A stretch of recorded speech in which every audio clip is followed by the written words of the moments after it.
Netcasts you love. From people you trust. This is Twit. Hi, this is Leo Laporte, and this is our Tech Guy podcast. This show originally aired on the Premier Network on Saturday, August 4th, 2018. This is episode 1511. Enjoy. The Tech Guy podcast is brought to you by Rocket Mortgage by Quicken Loans. Introducing Rate Shield Approval. If you're in the market to buy a home, Rate Shield Approval locks up your rate for up to 90 days while you shop. It's a real game changer. Learn more and get started at rocketmortgage.com/techguy.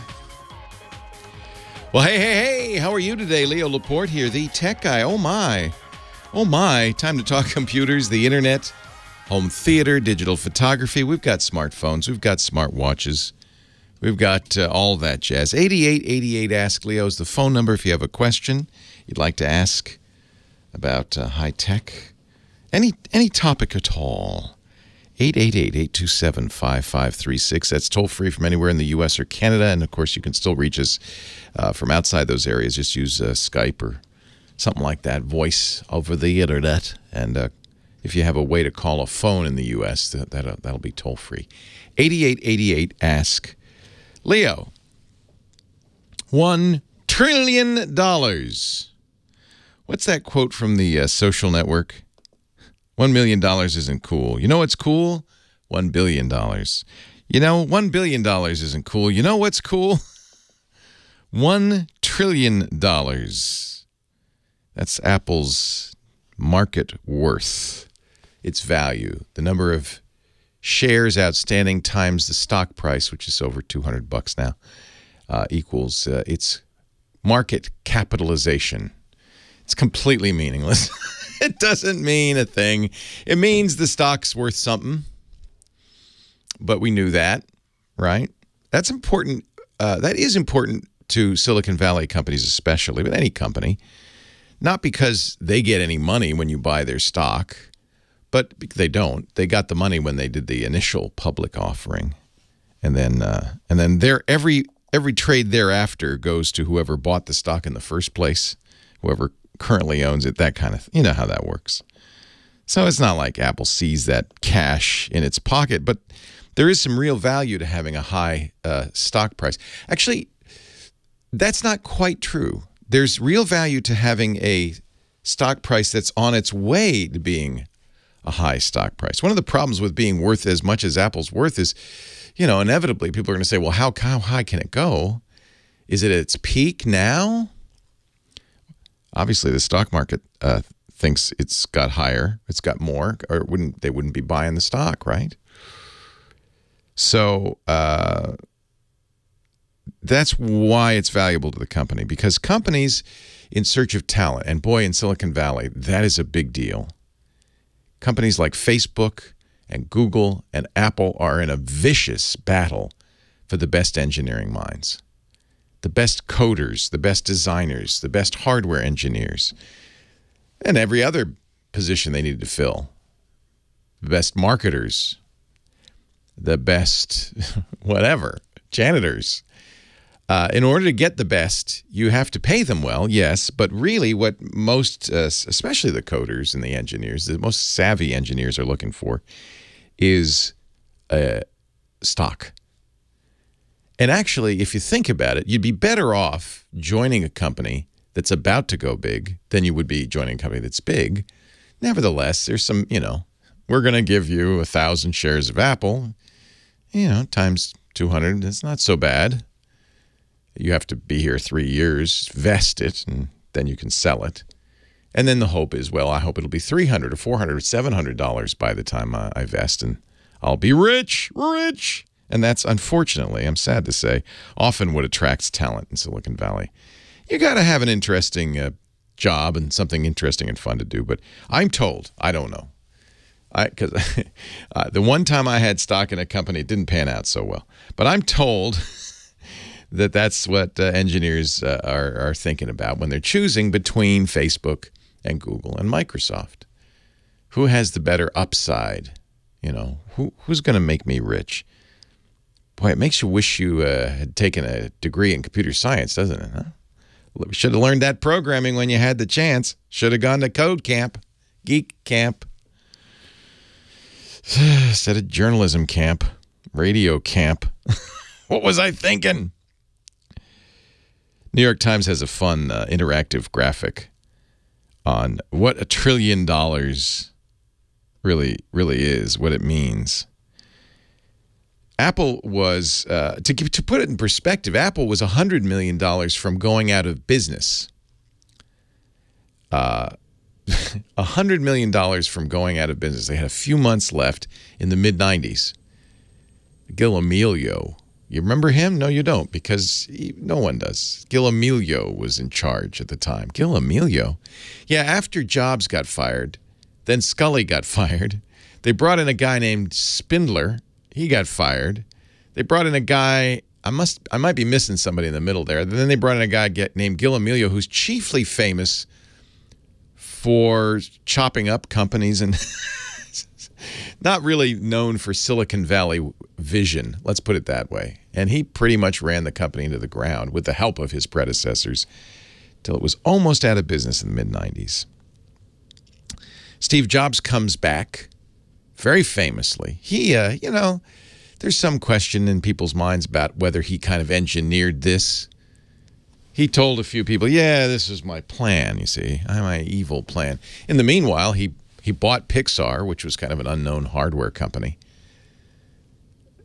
turned into a movie company, not with any help from Steve Jobs. It was one of his investments. But as soon as he saw it was going to win an Oscar, he said, hey, I'm in charge here. This is my company. Rode that one to some wealth. In fact, that's probably where the greatest part of Steve's wealth before his death came from, was Pixar, because, of course, Disney bought them, and he became the #1 shareholder in Walt Disney. That's not a bad thing. By 1996, with Steve Jobs' return, Apple was worth about $3 billion. Now they're worth $1 trillion. Last year, they sold 280 million iPhones, iMacs, and iPads. How many companies do you need to put together to make $1 trillion? That's the fun little part of the graphic. You'd have to throw in J.P. Morgan, Chase, Bank of America, Citigroup, and Wells Fargo to get $1 trillion. Volkswagen, Toyota, GM, Ford. Nah, that wouldn't even do it. So actually, Apple's worth more than all the automakers in the world combined. It's worth more than the entire, this is one I like, media industry. So if you took Netflix and Comcast and Disney and NBC and CBS and everybody and put them all in a pile, you'd get $848 billion. You wouldn't have $1 trillion. Apple's worth more than the entire American media industry. What? It's worth more than the music industry, too. It will not be the last, probably, company to become worth $1 trillion. Google is on its way. Google's on its heels. Amazon, of course. They're in the $800 billion range. Microsoft, even. Who would have thought that? But it's kind of a, it's a fun number. It's a big number. It's the 4 comma club. It's a number no one has reached up till now. So I think that's kind of fun and worth commemorating. Apple doesn't make a lot of money from Macintosh anymore. It doesn't make a lot of money even from iPads anymore. Makes a lot of money from services, more than $10 billion according to their quarterly results last week. In mostly, I would say, the App Store. They don't break it down. I would guess App Store and then maybe iCloud, maybe Apple Music, maybe. But the bulk of their money, the vast majority, 80% of their money, comes from selling iPhones, and lots of them. More than 1 billion iPhones out there. Isn't that amazing? What an amazing story. What a success story. 8888 Ask Leo. Anyway, a little victory lap. Got to give him a little victory lap. Leo Laporte, the tech guy. 8888 Ask Leo. I have more to talk about. Just got the new Surface Go. The world's cutest, tiniest Surface from Microsoft. We'll talk about that too. And take your calls right after this. It's the Kim Schaffer song. Money, money, money. Hello, Kim. Don't I wish I had half of that $1 trillion. Trillion, half? I'd take a thousandth. Or even the 11 Wells Fargo employees who won the 500 million mega thingy in San Jose. The Mega Millions lottery. They always do that it here. Was a pool of 11. Yeah, 11 people. So how much are they worth? They're gonna get $29 million each. But over 20 years, right? They don't. They took the lump sum. They took the bunch, so a bunch of it. It's cut down to 300 and something million, and they're getting 29 each, and they're Wells Fargo employees. So nice. Very I saw nice one person's payout. not quitting his job. He says, "Ha ha." Yeah, I heard a few of them. Worst thing you can do: win the lottery. Can I just say? Just look at what happens 10 years later. Look at the people who won big sums in the lottery. Most of them, their lives have been ruined. Because they're not smart investors. Well, that's not even. It's also because everybody comes to you with their hand out. That's true. That's why you have to remain anonymous. Yeah. I think I would just go and hide somewhere. Yeah, you don't want anybody to know you got the money, especially to relatives. Oh, yeah. Yeah. Especially the relatives. They'd find out, though, when I had a family gathering at my new mansion. Uh-huh. Like, what's she been doing I'd lately? take the money and moved far, far away. Yeah. You never hear from me again. If that ever happens, I move far, far away and you never hear from me again, you'll know what happened. Yeah, exactly. I You figure it out. struck it rich, yeah. Either that or you're in the witness protection program. Or for some reason. that could be too. One of those things. That could be. It could be a variety of things. So you've been stacking them up, getting them ready like cords of wood, logs. Yep. Yep. Perfectly spaced. Each and every one a gem. Who should I start with here? Victor in Azusa, which is now our sister city to the Lagunitas brewing empire. Really? They built a plant down there. So, so you were next door to a beer company. Yes, we are.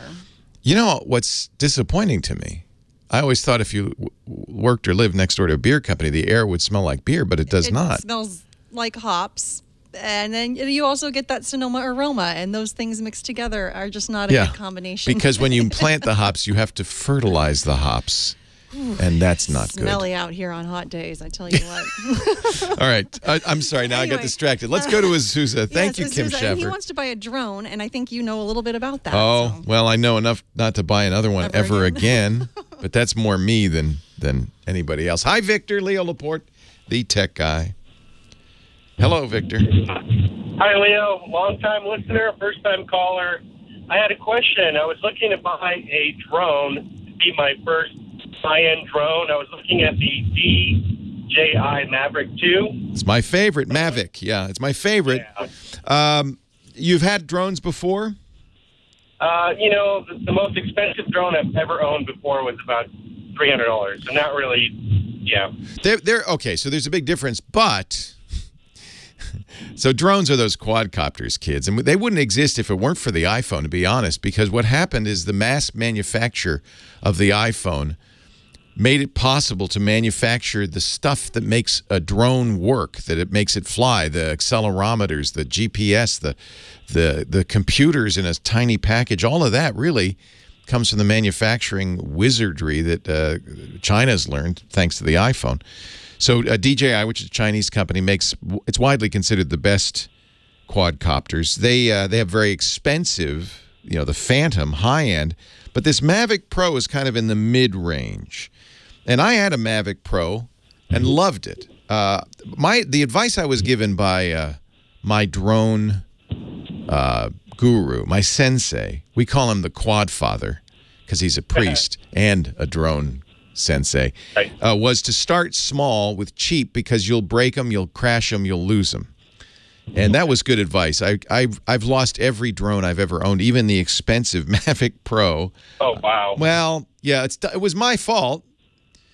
You get cocky, so I was really careful at first with it. And the Mavic Pro is nice. It practically flies itself. And frankly, that's what you get when you spend more money. You get better cameras, because the whole point of flying this thing is to take pictures from above. Video and stills, but you also get better, circuitry, better capabilities of flying and stuff. And the Mavic Pro, for instance, will land itself. It has GPS built in, so it knows where it took off from. It will, if it gets lost, it will come home. It'll say, because that's one problem is you can fly the thing out of range. You're controlling it wirelessly. If you fly it out of range, it's smart enough to say whoops and come home. Mavic Pro's about $1,000. Actually, they just released the new Mavic Pro Platinum. It's $1,100. 30-minute flight time. That's important to consider. The new Mavic Pro Platinum is much quieter. No, drones are fairly noisy. If you've heard them, right? Yeah. And I think for, there are also rules. The FAA doesn't require but asks you to register the drone and says you can't fly it over people. There are restricted areas, and that's one of the reasons these drones have GPS in them, because they won't fly near airports. They just won't fly. They'll say you're too close. They also have a gimbal-based camera which helps smooth out the bumps. You really get beautiful video. The Mavic Pro camera is not quite as good as the DJI Phantom. That's what you get with the Phantom, is a much better camera, but it's a very good 12-megapixel camera. Can shoot 4K video. I would look at the, if you're going to get the Mavic Pro, which I think is a very good choice, I would look at the Fly More combo, which gives you some additional batteries, a case for it and stuff. The reason I like the Mavic is it folds up. So most drones, if they don't fold up, are huge. Even a small drone is huge. The Mavic Pro folds up into something the size of a loaf of bread, a little smaller, and it's so that's very convenient for packing. And one of the best things to do with drones is travel and go places. I loved my Mavic Pro. I was very sad. I was dumb. We were on a catamaran in the Caribbean, the British Virgin Islands, and it was a little windy. But I thought, it'd be so cool to have a drone shot of us sailing. And it was so windy, and then I lost my head. I panicked, and I flew the drone into a guy line, and then it crashed into the Caribbean Sea. Oh, wow. Yeah, $1,000. Bye-bye, bubble, bubble, bubble. That's great. And that's the pledge I've now made. I will never again buy a drone, only because I don't deserve one. But if you're careful, what do you want to do with it? Just kind of fly over and take pictures of maybe my kid's soccer game. Just use it more for recreational. It's really fun. Just my advice is get a cheap one to crash and learn, so that. What you will find is that the $1,000 Mavic Pro pretty much flies itself. It's really easy to fly. It helps to have an iPhone or an iPad that you can use, or a smartphone of some kind to control it, but you don't have to. Can I ask you one quick question, too, regarding, because I use my iPhone now with the current one. I have a 7 Plus iPhone. That's fine. I'm contemplating replacing the battery, but it seems like every 2 years there's a new phone. I'm happy with my phone. Would you recommend just replacing the battery? Hang on. I'll talk to you in a second. Magic Music says it's time to take a break. Scott Wilkinson coming up with home theater advice. It just depends. I mean, there will be a new iPhone in September. Right. So, let's see. The 7 Plus is now a year old. It's not that old. I mean, it'll be 2 years old in September. Right. If you like it, it's not expensive to upgrade the battery. It's about $100. Right.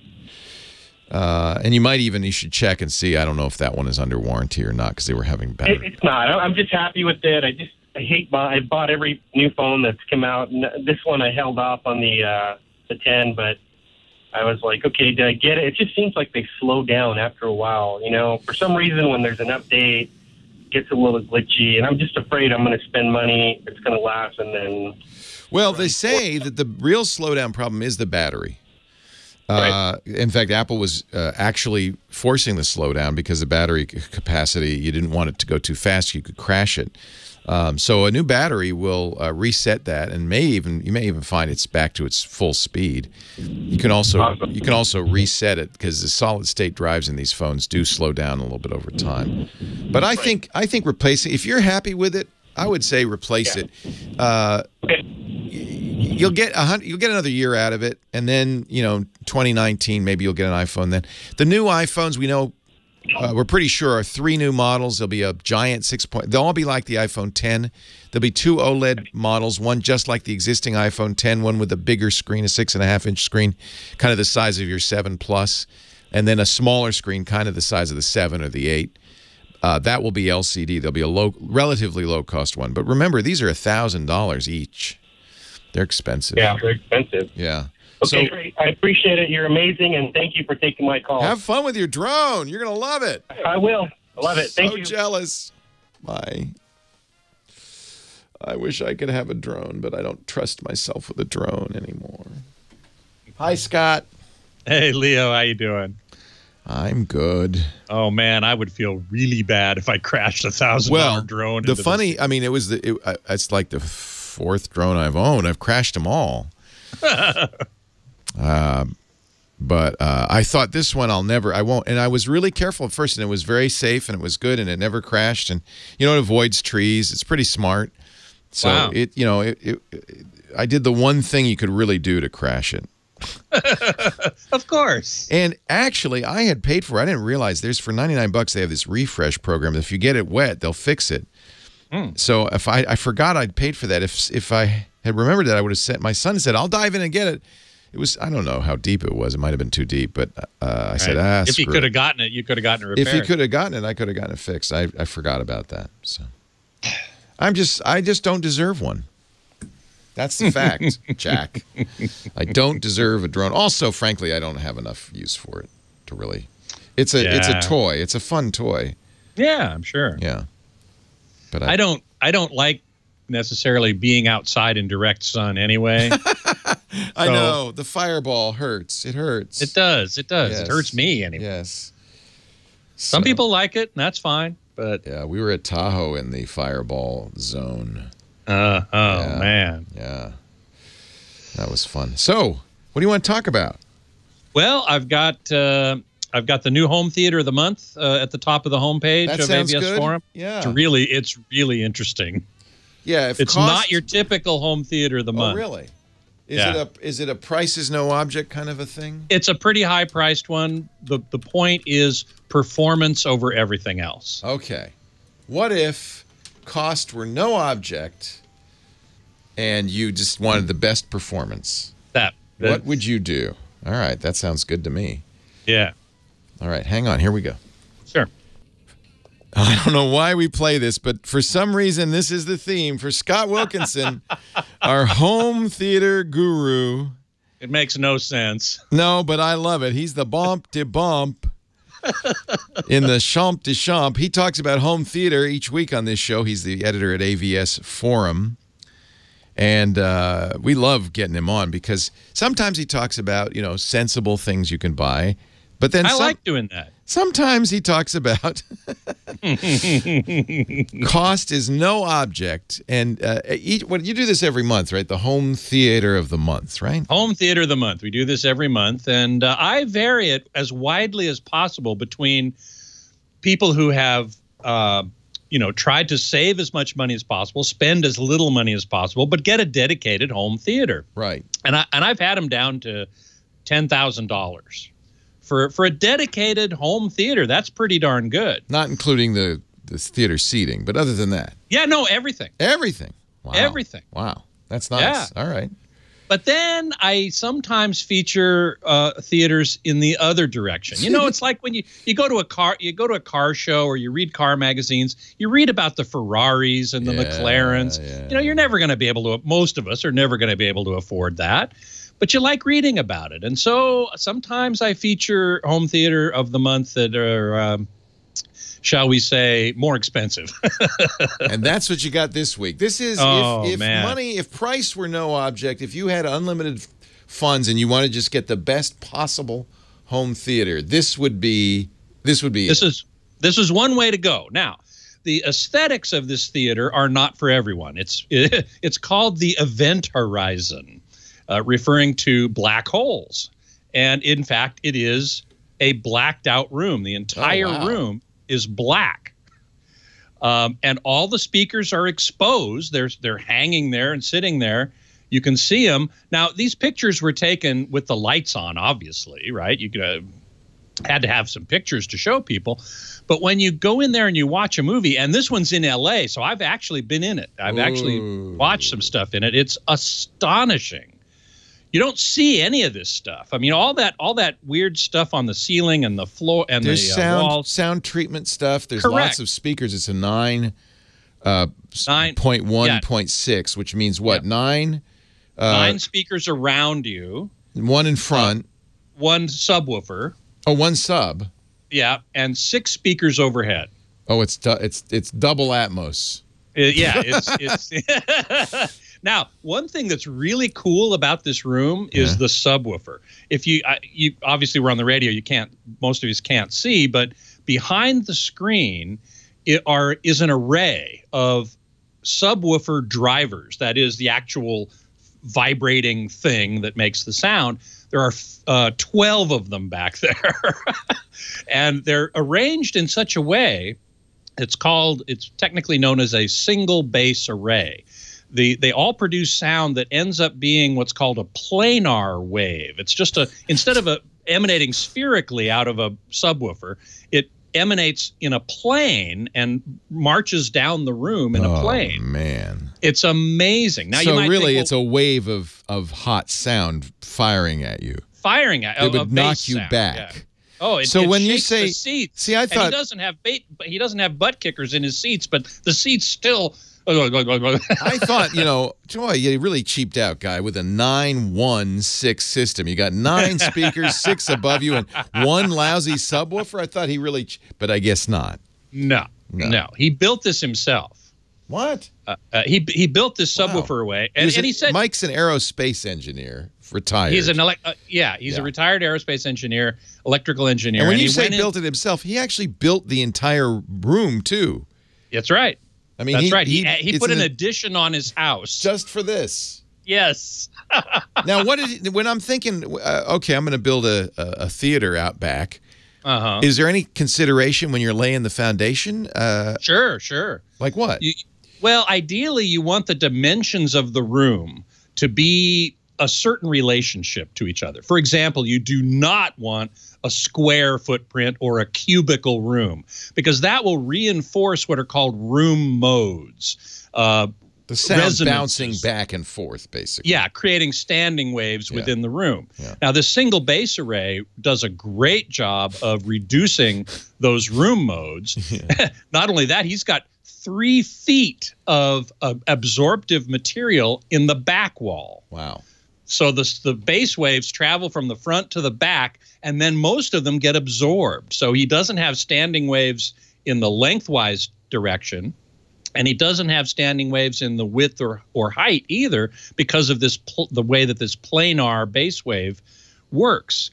Now, the effect, and the other interesting thing about this is that all of his speakers are what are called point source, which means the tweeter, the high frequency driver, and the lower frequency driver are what are called coincident or coaxial. So the tweeter is at the throat of the larger mid-range cone, and all the sound seems to come from one point, as opposed to, say, a 2-way or a 3-way speaker. Most speakers are this way. They have a tweeter and a mid-range maybe and a woofer, and they're all separated from each other, and that creates its own set of problems.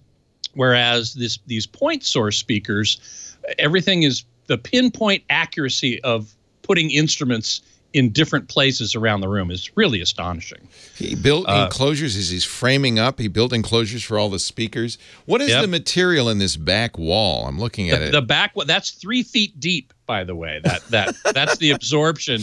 That is fiberglass. And now, did he cover it up or does he leave it open? Oh, okay. Now you go down. If you scroll down to the bottom of the article, you'll see a picture of the finished room. Aesthetics weren't the goal here, though. Let's face it. Correct. That's important to understand. The aesthetics of the room were not important. Yeah. The one and only motivating factor here was optimizing the video and audio quality. Wow. And you never see that stuff when the lights are out and you're watching a movie anyway. Yeah. Because it's, and because it's a room out back, you don't have to worry about your wife ever coming out and saying, oh.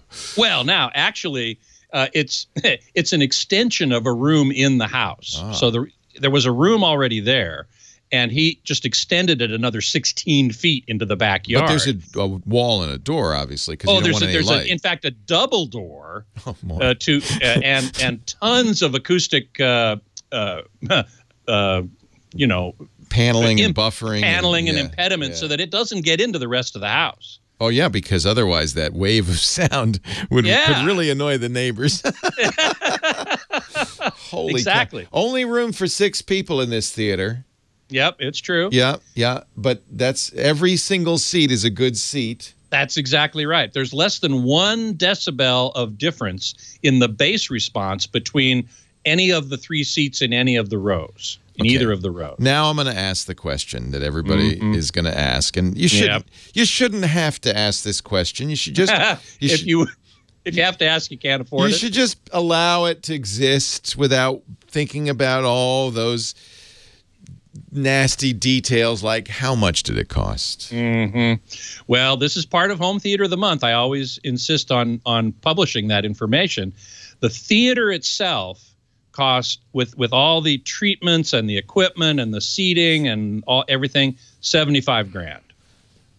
Well, that's not that bad. I'm thinking $500,000 or something. Adding the room on was another $45,000. Yeah, but he got a room out of it.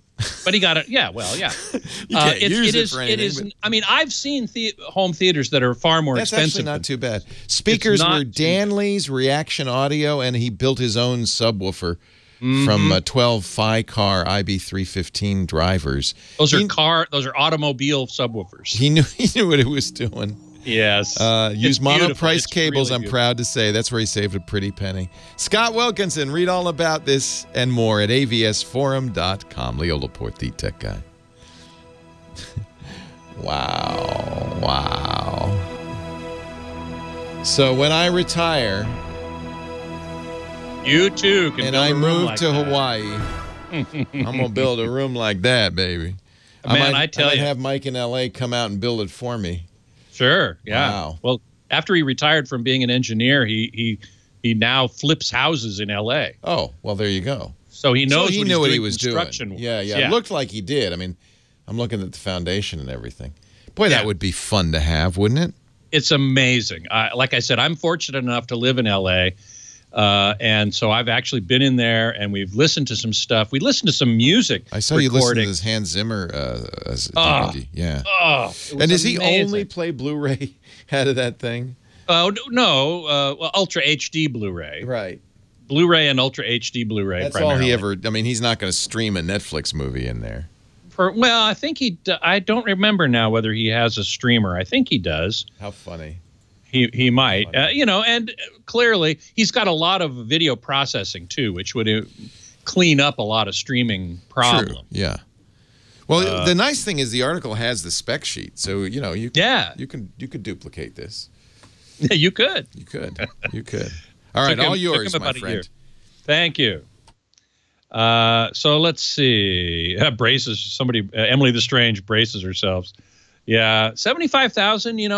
Plus 45 for the room, for the addition to the house. That's what, $130,000. That is a lot of money. There's no question about it. But I've been in home theaters that were far more than that. Now, in those cases, primarily that has more to do with the way the theater looks. They want to recreate a grand cinema, and that's fine too. I mean, people certainly are entitled to do that, and I do feature those in Home Theater of the Month sometimes. This one was a geek's dream, and being a geek myself, I was thrilled with the result. It's just beautiful. My room itself is not totally black like that, but it's painted what's called a Munsell gray, a very dark Munsell gray. So when the lights are out, it is essentially it's a black hole. This thing's really a black hole. Anyway, hey everybody, so nice to see you all here. Somebody, Alec, I think it was, asked me a very interesting question. Here it is, Alex C., who has a 1080p DLP projector and a 120-inch screen, and he sees rainbows when looking to the left or right. To be more precise, and this is a very well-known artifact of DLP projectors specifically, it's not when it's when you look right or left. It's really when you move your eyes, and in particular, if there's a bright object on the screen that's otherwise in a relatively dark image, bright highlight in a dark scene.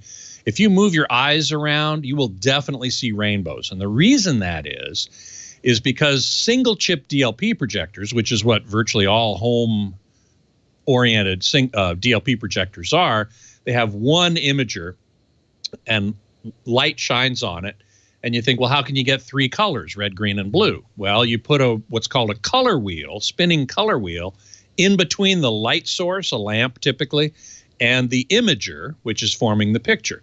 And the light wheel, the color wheel, has wedges, pie-shaped wedges of red, green, and blue filters, sometimes other colors as well, yellow, sometimes white or clear.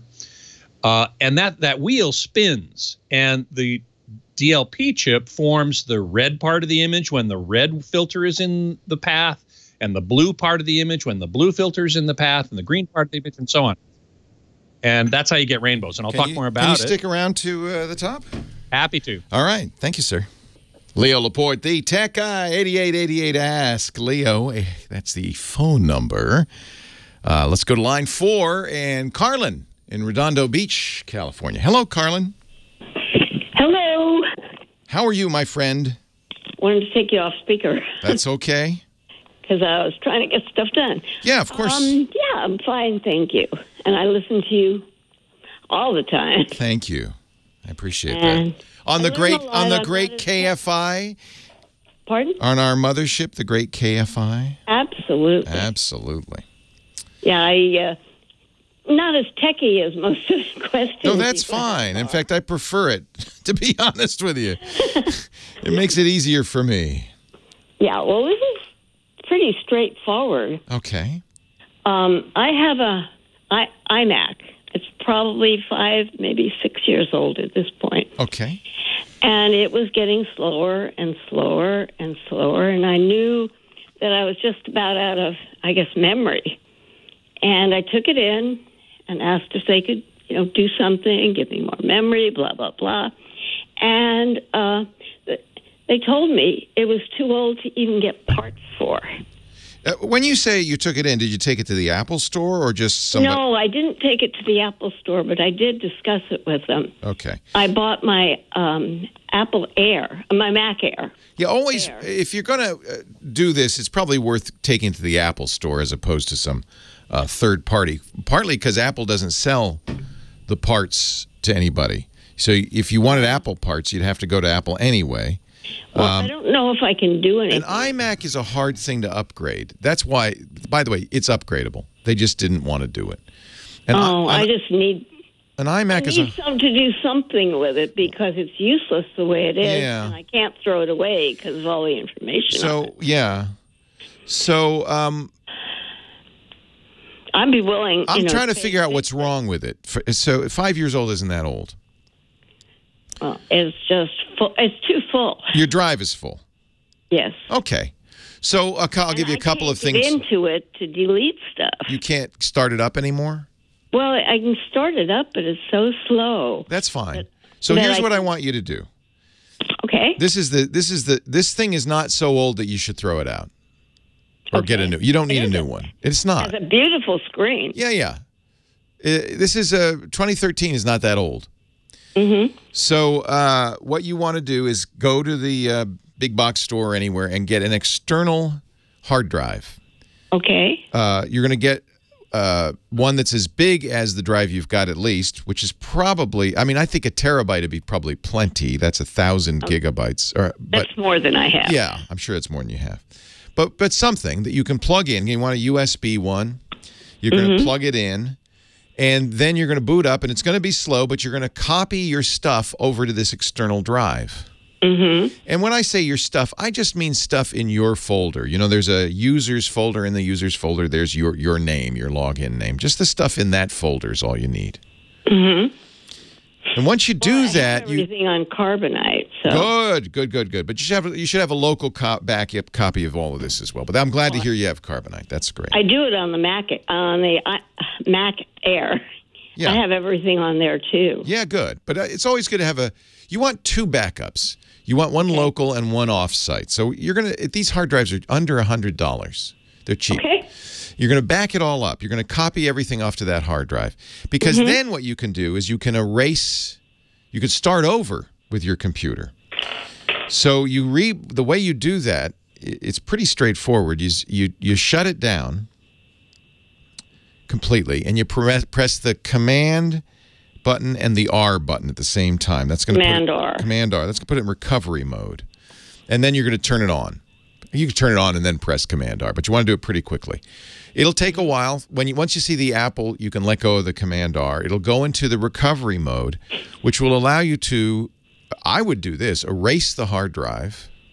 That's why you backed it up, right? And reinstall the operating system.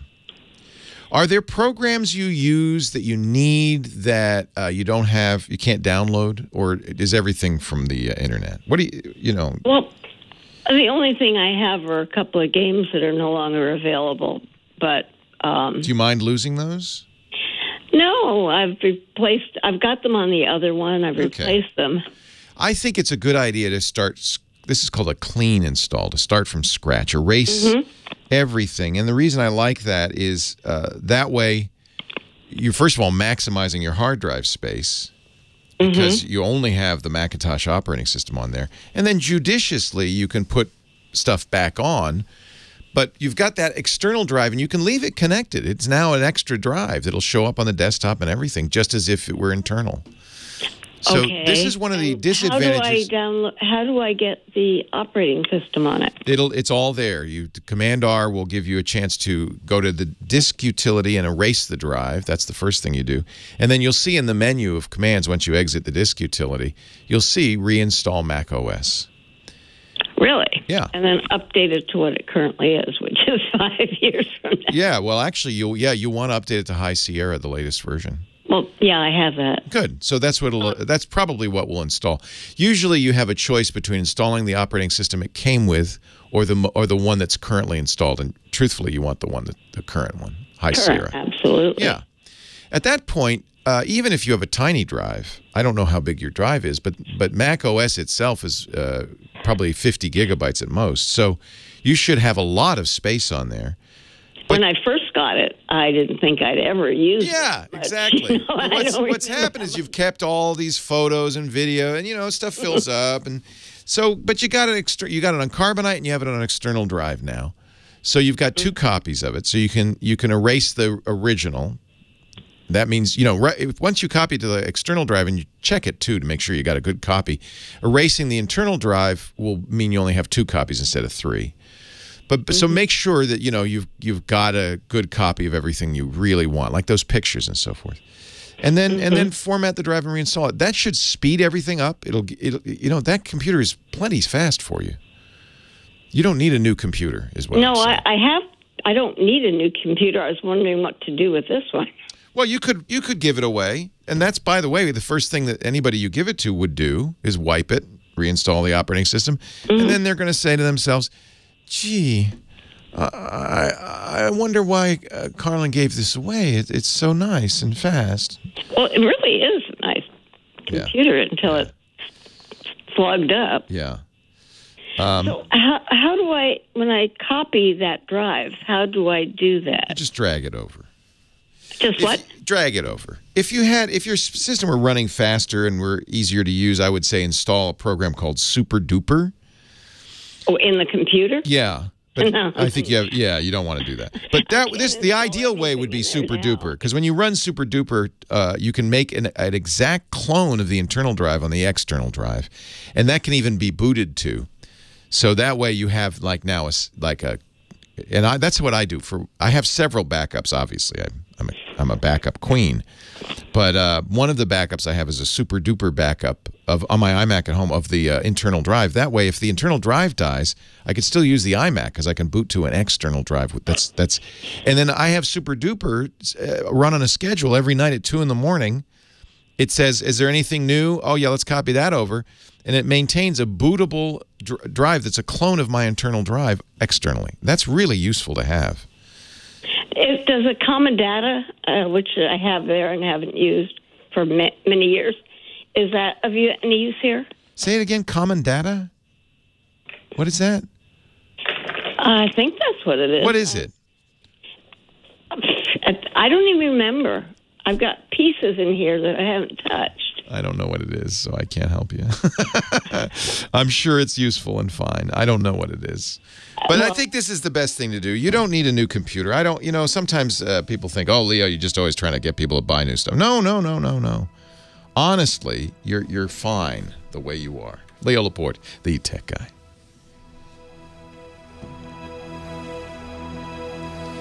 Oh, Scotty.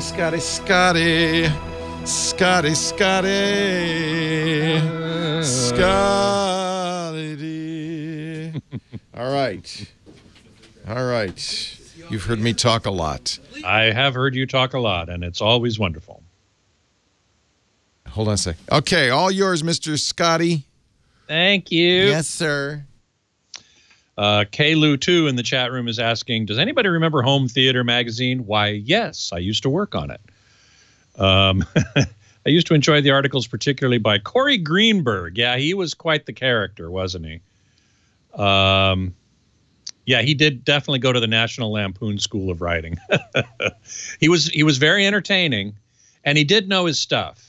But I worked with him, and it was challenging, shall we say. Anyway, I was talking about rainbow effect in DLP. That's right. And so, as I explained, it happens because of this spinning color filter wheel. And the way the single-chip DLP works, it shows the red portion of the image, then the blue portion, then the green portion in quick succession. Now, generally, when you're watching that, you don't see that sequential nature. Your brain blurs it together, and you see a full-color image. But, and I don't really know why this is physiologically, when you move your eye around the screen while there's particularly when there's a bright image on a dark background, you can see these little fleeting rainbows. And that's because your eye is actually detecting the sequential nature of this red, green, blue, sometimes yellow, sometimes magenta way that DLP works. So he was asking if all projectors do this, and the answer is no. There are two other technologies that are used in most projectors, certainly virtually all consumer projectors. One is called LCD, and one is called LCOS. Liquid crystal on silicon. Now, in both those cases, they have 3 chips, imaging chips inside of them, one for the red, one for the green, and one for the blue. And those get combined and sent out to the screen through the main lens as one full-color image. So there's no sequentialness to it at all, and therefore there are no rainbow artifacts at all. So if you're curious to know which projectors, LCOS and LCD projectors, are best, in the LCD realm, I would say Epson, without question. They've been making excellent LCD projectors for many years. In the LCOS realm, I would say JVC or Sony. Now, Sony, they both use LCOS. They call it different things. JVC calls it DILA. Sony calls it SXRD, but it's the same thing. Now, the Sony projectors are the only ones on the market that have true 4K resolution. Their imagers, the little chips that form the image, actually have 4096 by 2160 separate pixels. So that's not even consumer 4K, otherwise known as Ultra HD. It's true cinematic 4K. And they have projectors that do that down to $5,000. So that's, pretty amazing, actually. JVC has only one that does that, and it's their super top of the line. I think it's $35,000. The RS4500, I believe, is the model number. The ones that are more affordable for the rest of us use, and the Epsons do as well, they have actually 1080p imagers that have 1080 pixels across by 1920 across by 1080 down. Sorry. And what they do is, it's kind of interesting. Each pixel is quickly wiggled back and forth between 2 different positions. So that doubles the effective number of pixels on the screen. It's still not UHD. It's only half as many pixels as UHD has, but it works surprisingly well. It's really quite amazing how well it works. So if you're going to get a JVC or an Epson, you're going to have this, JVC calls it eShift. Epson calls it 4K enhanced. I call it pixel wiggling. And so that's what it does. If you can afford one of the Sonys, you get true 4K. Now, there's an ongoing debate about which one, Sony or JVC, produces better black levels. I think most people would probably agree it's JVC. But the Sonys are no slouches in this area either. So, you know, that's going to be a question mark. Then there's HDR, high dynamic range. Projectors can do it, sort of. They don't get nearly as bright as TVs do. So there is a question about whether or not that can be counted as high dynamic range or not. There is certainly no standard for high dynamic range in projectors. People are working on it, but it ain't there yet. Now, somebody, I think it was Kalu too, asked with regard to the home theater of the month that we were talking about, what about bias lights? Now, this is a very interesting question, actually. As you may know, I've talked about it before. Bias lights are a light that you put behind the screen that biases the dynamic range of your eye to be more comfortable as you're watching an image on the screen. This is very important with flat panel TVs, which can get very bright. Projectors don't get nearly as bright. I mentioned that a moment ago. They don't get nearly as bright. So is a bias light required? I think it's questionable, marginal anyway. Joe Kane, my video guru, who really knows his stuff, thinks it is important, and he has a bias light behind the screen of his projection system. So, you know, there is some debate about that. It's less important, I think, than with a flat panel TV. With that, it's really important. So let's see. Oh, thank you, Kalu. My audio and video are nicely synced today. Glad to hear that. Kisco Kid is asking, can I recommend a sub 1055-inch TV with the best value?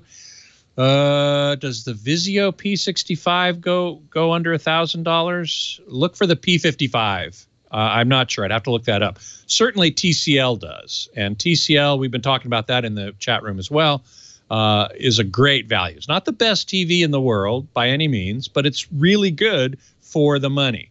And particularly the 6 series. You really want to focus on the 6 series, which I think is their top of the line, because that implements a backlight system called FALD, F-A-L-D, Full Array Local Dimming. And that produces a much better picture than the 5 series or the lower series in the TCL lineup, which use what's called edge lighting. So the LEDs are along the edge of the screen, and you can have all kinds of problems with what's called flash lighting and screen uniformity issues. FALD is much better at that, and so I would look at the 6 series. I'm pretty sure the 55 inch is well below 1,000, maybe 600, 650. I'm kind of guessing, but I think that's roughly where it is. Thank you, Scotty. Have a wonderful week. Thanks, you too. See you next week. See you next week. Well, hey, how are you today? Leo Laporte here, the tech guy. Time to talk computers, the internet, home theater, digital photography, you know, smartphones. You got your smart watches, all that jazz. 8888, ask Leo if it's got a chip in it. I'll talk about it. Just got a new, the cutest little computer ever. It's the new Microsoft Surface Go, which they announced a few weeks ago. Finally came out. And, you know, if you look at it next to an iPad, it's the same size. It's a 10-inch screen. Has the very famous Surface Alcantara keyboard. That's an optional $120 extra. But it's worth it because it feels like velvet. And you probably do want a computer with a keyboard with a Windows PC, right? It's got the kickstand that the Surface tablets are famous for. And it's the new kickstand that can go almost any angle, which I kind of like. For drawing, it's nice to have it at a shallow 15 degrees, but maybe for movie viewing, you have it a little bit more upright, that kind of thing. It's the magnesium deposition case that Microsoft made a big deal about. Love the screen. You know, Microsoft is sad because Microsoft, for some reason, and I'm not sure why, has big bezels around this thing. And I'm thinking about some of the screens you see from other manufacturers like Lenovo and HP, where they've just gotten rid of the frames around the screen, and that would give you a much bigger screen in the same size package. But as it is, it's 10 inches. It's iPad sized. It's exactly the same as the iPad. It's a beautiful screen, and it's a real Windows machine. It comes with what Microsoft calls Windows S, which is it's a mode for people. I don't know who this is for, to be honest. It's a very secure version of Windows. They say better battery life, more security, because you can only use applications that you can purchase in the Windows Store. But the Windows, App Store is so limited. It doesn't have Chrome in it, doesn't have Lightroom, doesn't have a lot of the things that you might want to use. It's mostly just junky games. It has Netflix. It has the Microsoft Office. It has those kinds of things.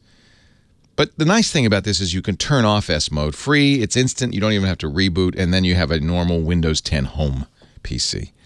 Stylus is also available. Again, these are additional purchases.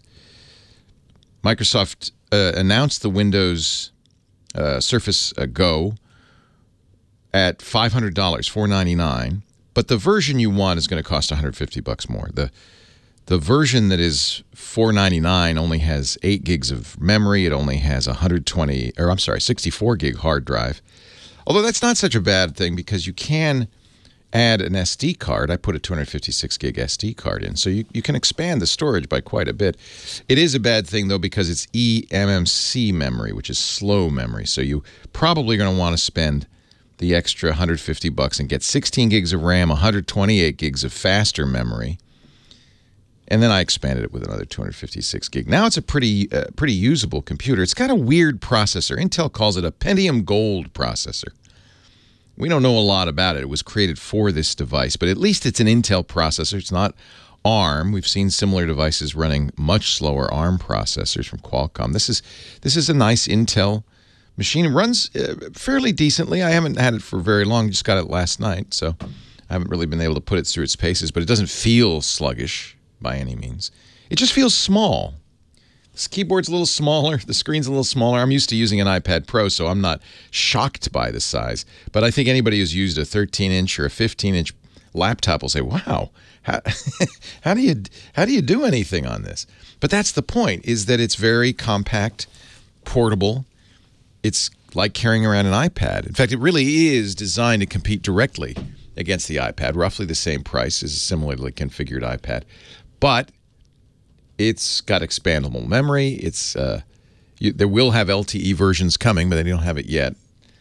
It is Wi-Fi, but that's fine. And it's a full operating system. It's Windows. So at that price point, the key would be before you buy it to see if you can find somebody who's got one, or go to the Microsoft Store or Best Buy or somewhere where they're selling it and try both the keyboard, because the keys necessarily are a little more cramped, not horribly so. I found it usable. It's got a trackpad on it, and then try the this maybe your favorite program to see if it runs at a reasonable speed. I use Chrome with it. It runs fine, lots of tabs and all that, because 16 gigs of memory is a lot of memory. I have to say, if you're an artist, which I'm not, I wish I were, we live in amazing times, whether it's an iPad Pro with the Apple Pencil or the Surface Go with the Microsoft Pen. This is a kind of perfect machine, I think, for somebody who wants to sketch and draw on the go, illustrate. I think it'd be really fun, and because it can be leaned back to 15 degrees, it really would be like drawing on an easel, on a Surface. Oh, I guess that's why they call it Surface, huh? And Microsoft Surface Go. This is definitely, going to be too small for some of you, but for somebody who wants maybe a student, ultra portability, a fairly good price, and cute as a bug's behind. I mean, this thing is just adorable. I got the Alcantara, the burgundy Alcantara keyboard, the matching burgundy pencil, so it's quite a fashion statement. And it folds up, and you just carry it around. It's, I don't know, about a pound and a half, something like that. Maybe 2 pounds with the keyboard. Surface Go. I so far like it. I can't say this is a full review because, as I said, I've only had it for about a day, but so far, very impressed. Doesn't have fingerprint. It has Windows Hello. That's Microsoft's proprietary technology, but it has a Hello camera that sees you, recognizes you, and unlocks. Unfortunately, I trained it with wearing my glasses, and now it doesn't know me. So I have to retrain it without my glasses. That's one drawback to Windows Hello is it's not like Apple's Face ID on the iPhone where it can, get smarter and learn and kind of start to understand that sometimes you wear glasses, sometimes you don't, sometimes you wear a clown nose, sometimes you don't. Those things it's good if it can kind of start to learn about that. This doesn't seem to have any capability to learn. If you need Windows, though, man, this is a great little portable Windows device. I think a good one for travel. 8888 Ask Leo, that's the phone number. Let's talk about high tech. We've got more rumors about iPhones coming out. 3 iPhones in the works. We had a caller last hour said, should I put a battery up, to kind of revitalize my iPhone 7, or should I get a new phone? Well, you certainly wouldn't want to get a new iPhone today. Can you wait a month? We're only about a month away from new iPhones. The rumor is there'll be 3, 2 with OLED screens like the iPhone 10, 1 with an LCD screen like the iPhone 8. The LCD screen will be the least expensive iPhone. Probably, we think, will be about the size of the iPhone 8, the smaller iPhone. Then there'll be a normally mid-ranged iPhone 10-sized phone, and then there'll be a super-duper, humongous 6.5-inch iPhone 10 Plus or whatever. We don't know what they're going to call it. Those two will have OLED screens and probably be very similar. I don't think there'll be a big bunch of new changes to the iPhone. They'll probably call it, what do will they call it the 10S as they do have in the past? I don't know. But at least, we'll find out about those. I think, if anything, the key on these will be, besides the new screen sizes, a newer A12 processor. Apple is amazing what they're doing with their processors. They are faster and faster every generation, which is something Intel can't say. In fact, it really bolsters the rumor that Apple's going to eventually just abandon Intel even for its Macintosh computers and just go all internally designed processors. I wouldn't be surprised at all. 8888 Ask Leo, the phone number. We talk about that. Anything on your mind? 8888 Ask Leo is my number. Let's talk high tech. Johny Jet, our travel guru, coming up too in about 20 minutes. Stay right here. We'll be back with more Tech Guy in a second, but first let's talk about our podcast sponsor, Rocket Mortgage and Quicken Loans. You know Quicken Loans. Everybody knows Quicken Loans. The #1 mortgage lender in the country because they put the customer first. #1 in customer satisfaction, according to J.D. Power, for more than 8 years in a row. Also #1 in volume because people love them. And because they think about the customer, they've come up with something new that I really love. Now, you're going to say, we know about Rocket Mortgage. You do, I know, because we talked about that. That's the entirely online mortgage approval process. But part of Rocket Mortgage is this new thing they call Rate Shield approval. See, we didn't need this last year because interest rates were stable. They weren't going up. But this year, they've been going up, and they're going to keep going up a little bit at a time. And here's why that's a bad thing for you as a home buyer. It puts pressure on you to buy the next house you see. Because if you don't and you wait a month, the interest rates might go up, and even a 0.25% interest rate increase means tens of thousands of dollars over the life of the loan. That's a big deal. So people feel this pressure to buy fast, get it over with. We don't want that. You don't need that. You don't need the anxiety. So Quicken Loans and Rocket Mortgage have created something they call the Power Buying Process. It's 2 steps. Here's how it works. Step 1, Quicken Loans will verify your income, assets, and credit, as always, fast, in less than 24 hours. And then you're going to get this kind of higher level thing they call verified approval, which essentially you can show that letter or the screen to any realtor, to any seller, and that makes you effectively a cash buyer because you're good for it. You've been approved for whatever that loan's going to be. And that's huge. If you're a seller and you have a choice between, and this happens all the time, between buyers, you're going to take the one who's got verified approval because they're good for it. There's no contingency on getting a loan. They got the loan. But this is the nice part for you. Once you're verified, you qualify for their all-new exclusive Rate Shield approval. They lock up your rate for up to 90 days while you shop with no anxiety, no worry about raising rates. If the rates go up, yours doesn't. It's locked in. If the rates go down, your rate will go down. So you win either way. They can't go up. They can go down. That's Rate Shield approval. And it's exactly what you'd expect from people like Quicken Loans and Rocket Mortgage. These guys really care about their customers. That's why they're so good. RocketMortgage.com/techguy if you want to check it out.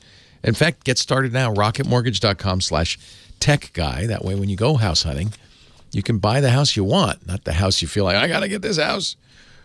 Rate Shield approval is only valid on certain 30-year purchase transactions. Additional conditions or exclusions may apply based on Quicken Loans data in comparison to public data records. Equal housing lender, licensed in all 50 states, and MLSConsumerAccess.org, number 3030. RocketMortgage.com/techguy. And we thank Rocket Mortgage and Quicken Loans for making the Tech Guy podcast possible.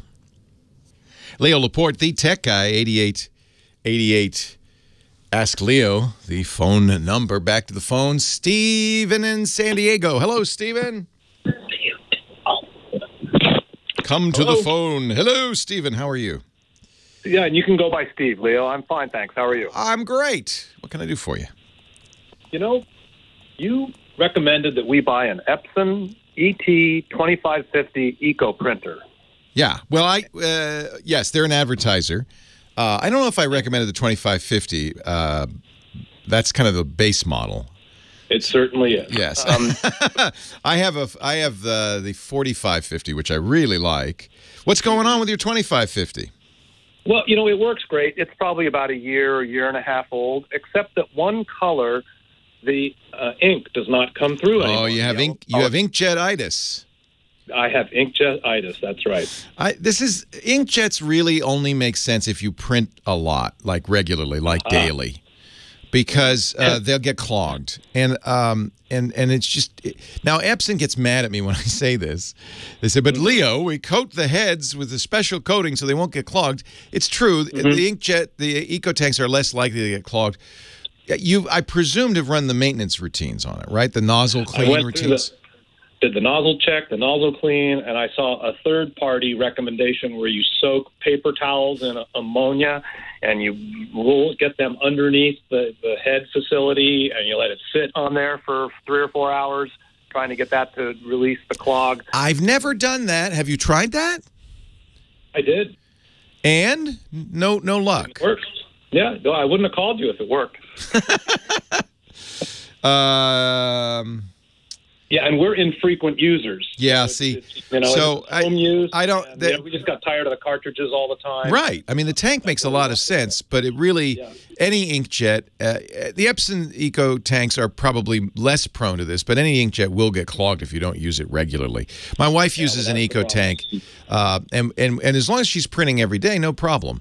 If she takes a week or two off, then you almost always have to use the nozzle cleaning routine. Really? By the way, if you do it a few times, and you should do it a few times, it will say, "Oh, you need it's still not working. You need the thorough cleaning." So they have 2 levels of cleaning, and they will warn you this is going to use a lot of ink, but you don't care because you have an EcoTank. Yeah, I don't care. No, it's a big deal if you had cartridges. It wouldn't use up the cartridge, but cartridge ink is very expensive. So the EcoTank ink is, relatively cheap. So it's a better way. I would keep doing the nozzle cleaning till it happens. If it doesn't after, 5 times, call Epson, because it could be that you've got a clogged line. There's something wrong with the tank. There could be another problem with it, right? Okay. So the idea of the EcoTank is it is less prone to that. They coat the heads to prevent that. You don't replace the heads because that's one thing. A cartridge printer. One of the reasons cartridges are so expensive is they often have a head on there as well, a print head as well as the ink tank. So every time you put new ink in there, you're replacing the head. That frankly doesn't solve the problem either, because you don't want to have to buy a new cartridge every week. But, in this case, they don't replace the heads. They have a life of, I can't remember, they'll tell you in there, but a considerable number of pages. But they will wear out as well. So another Scooter X, I've never tried this. He said, if you're not using the printer, turn it off to park the heads. I think that's true. When you move it to a parking position, they do something to protect the nozzles. So it's good to turn it off. Yeah, but I would call Epson Tech Support. They're very good, and explain what happened, and they may have some other suggestions for you. I use the inkjet in at work where we have a lot of printing, and at home I just use a laser printer because I don't print enough to make it worthwhile. I lose a lot of the features of an EcoTank, like the color. But I don't. But if you print once a month or once, I print once or twice a month. It doesn't make sense to use an inkjet. Well, that's us. We don't produce that much paper anymore. Right. Pretty much everything is saved on the computer and different file folders and whatnot. So we don't use paper like we used. I think that's more and more the case, isn't it? That was the whole bank statements, everything. We don't get anything on paper anymore. That was the whole premise of the modern office, the paperless office. Yeah. So more and more, I think that a printer is now kind of really there as a scanner, a copier, maybe a fax machine in some cases, and almost secondarily a printer. But it's nice to have that capability. When you need it. True. Right? I print out mostly. I print out movie tickets. That's the last use for it, right? That's funny. All right, Leo, I'll try those recommendations. All right, yeah, call them. Thank you, Stephen. If you still have problems, email leo@techguylabs.com, and I'll connect you up with my folks at Epson, because I really do love those printers. I think they're great printers. Maybe they're not indicated for every possible use. Low use case, that might not be the ideal printer. Jack in Huntington Beach, California. Leo Laporte, the tech guy. Hi, Jack. Hi, Leo. I listen to you all the time. I love your show. I've listened to you for years. I listen to you on KFI. Thank you. And I like your updates over on Bill Handel's show. I love doing that. Bill, Bill, who's the morning guy at KFI and a legend in the L.A. market, Hall of Famer and all that, is a son of a gun.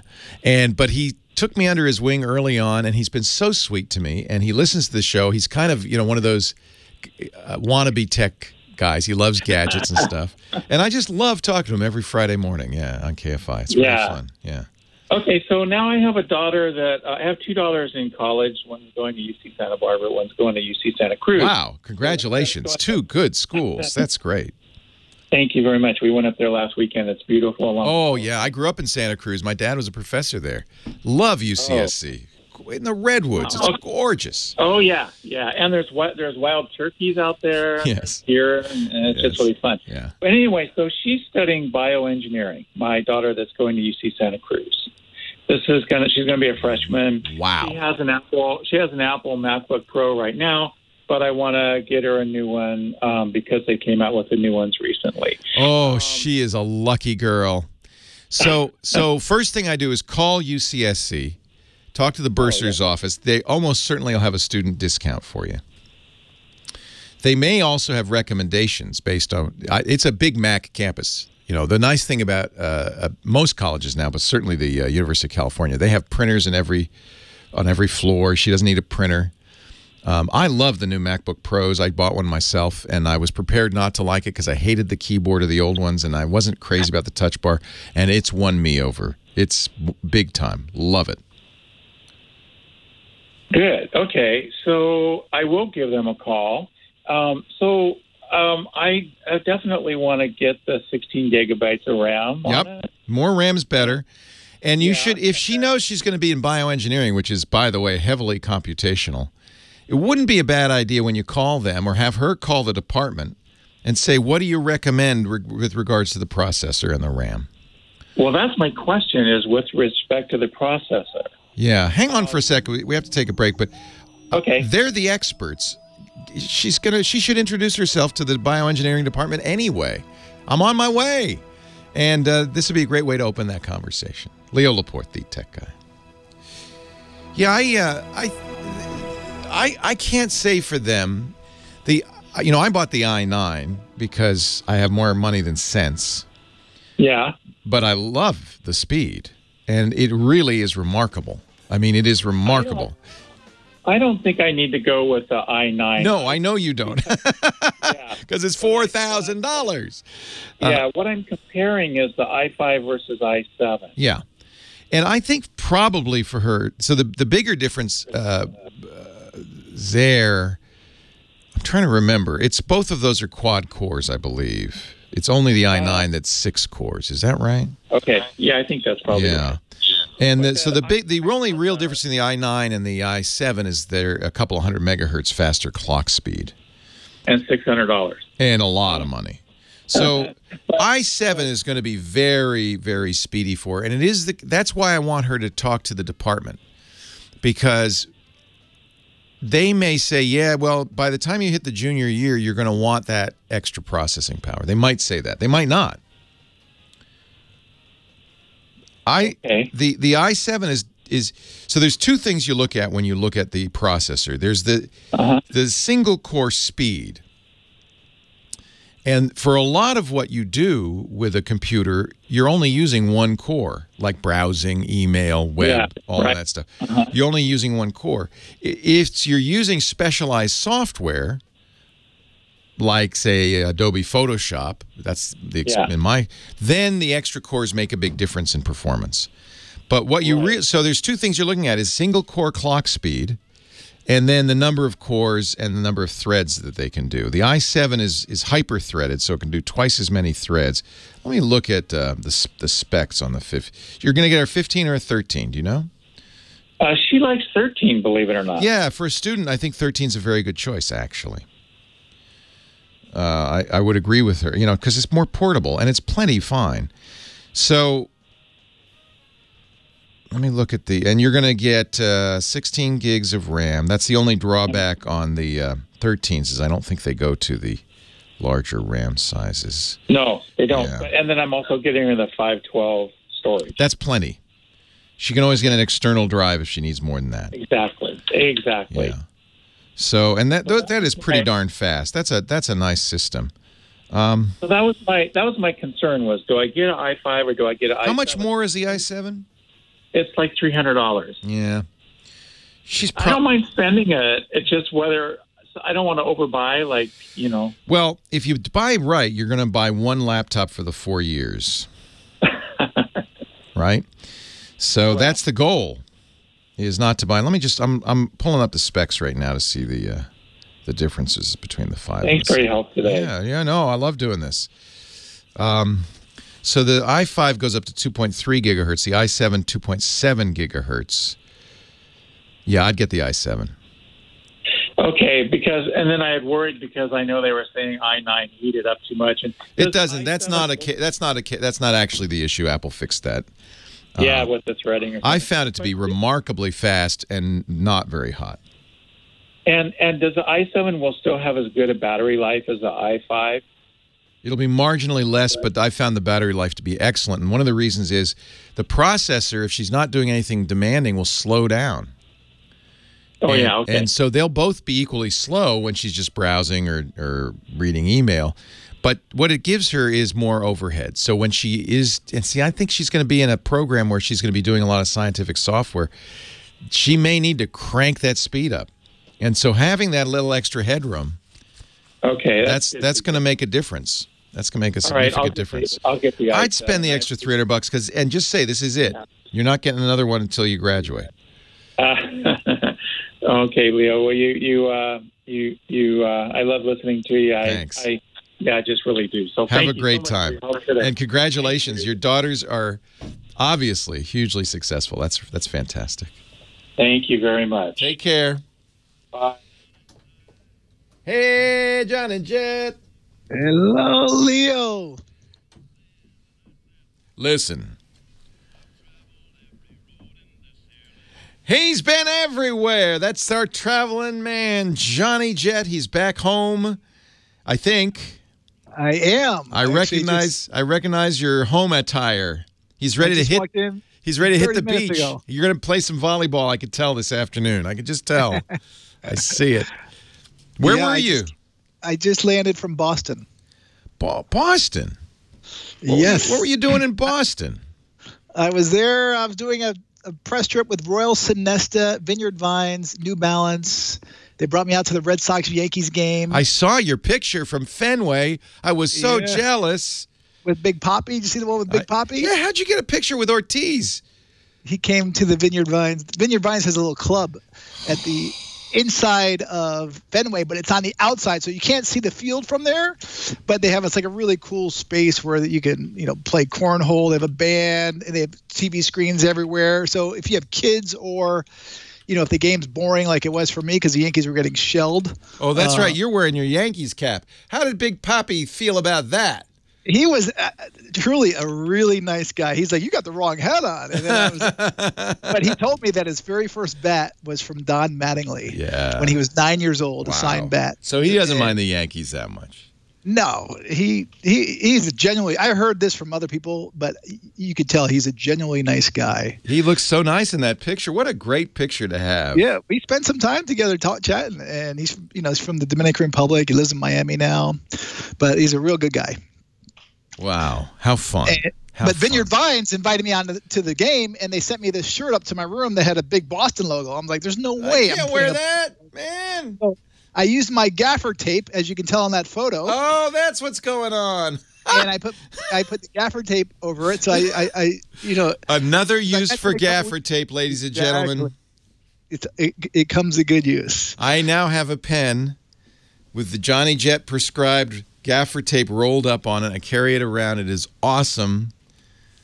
That we had somebody email us saying, the other one is that athletic tape that the athletes wear to stretch out their muscles. Oh, that's a good one. Put a little more of that on there. There's other uses for that one, too. Yeah, that's actually, I'm going to have to check that one out because that's a good tip.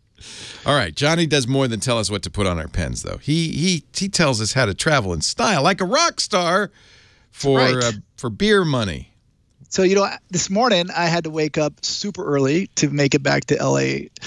This early. And so I don't have an Android, but Gentle Wake Up has come highly recommended for Android users. It's an alarm clock that will actually give you a gentle wake up. It has over 200,000 downloads. They don't have it in Apple because the doctor who invented it, Dr. Alexander Rieger, said there's no iOS version because Apple does not allow you to start an app in the morning. I have never heard of that one. Oh, so only Android can be an app running. I guess so. And but wait a minute, dude, this is $39. No. It's $1.99. Oh, I'm looking at the Gentle Wake Up Pro. Yeah, no, it should be $1.99. Yeah, that's a little more. Sorry. It's normally $10, and they actually gave me a code, which is one reason why I wrote about it. So tell us about that. Is Wake Up 2604. Wake Up 2604. All right. For Android, Gentle Wake Up. Do you get the Pro version or do you get the? That should be I think it says the Pro version, but I don't know. Man, I'm a Wake Up 260. I'm buying that right now. Wake Up 2604.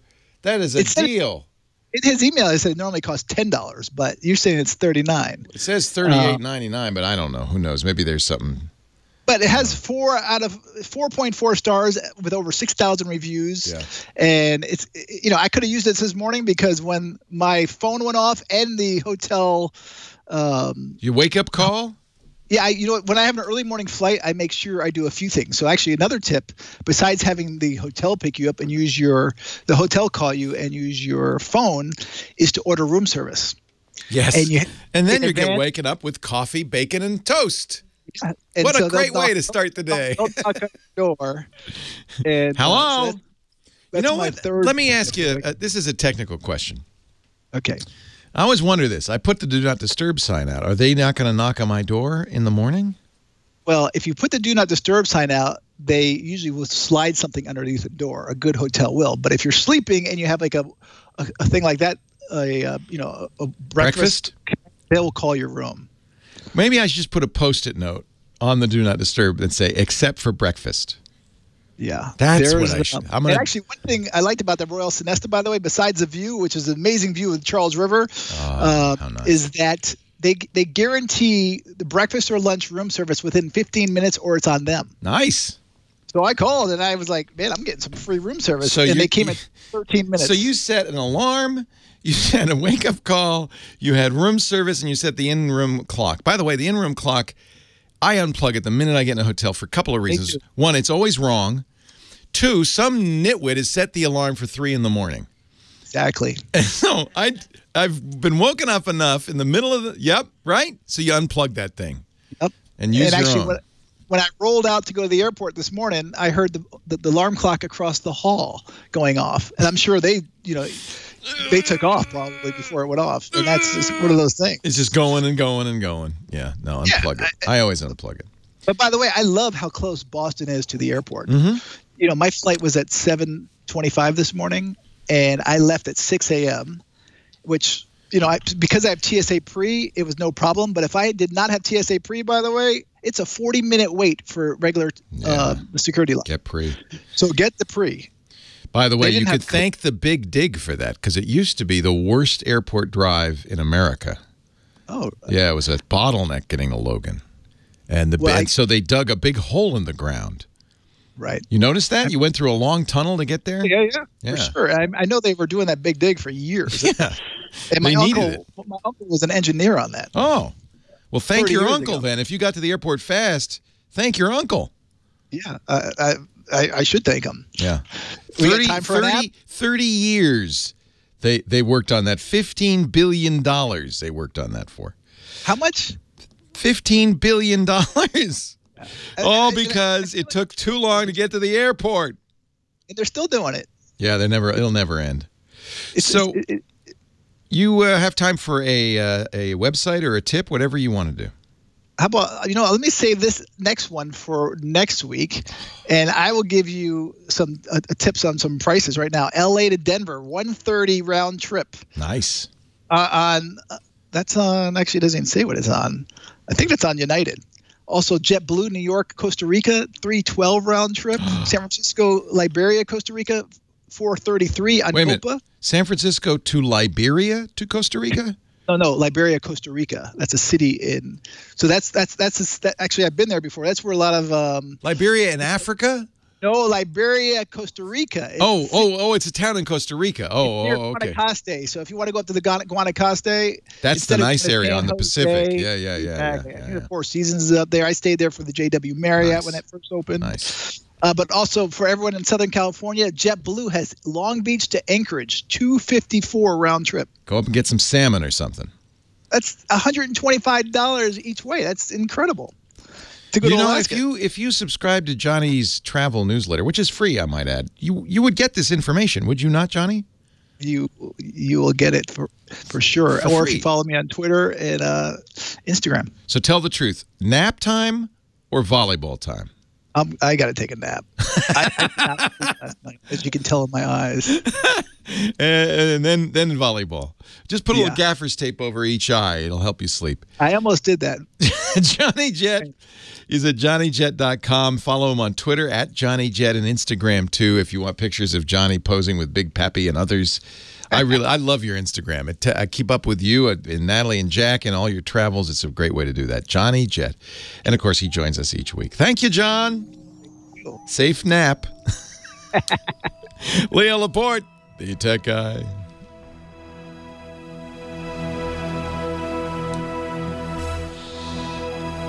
Yeah, it was terrible getting to Logan before the Big Dig. It was a nightmare. I don't really remember that. I didn't really travel to Logan that much. We did because living in Providence, it was that or the Providence PBI. airport, which is terrible.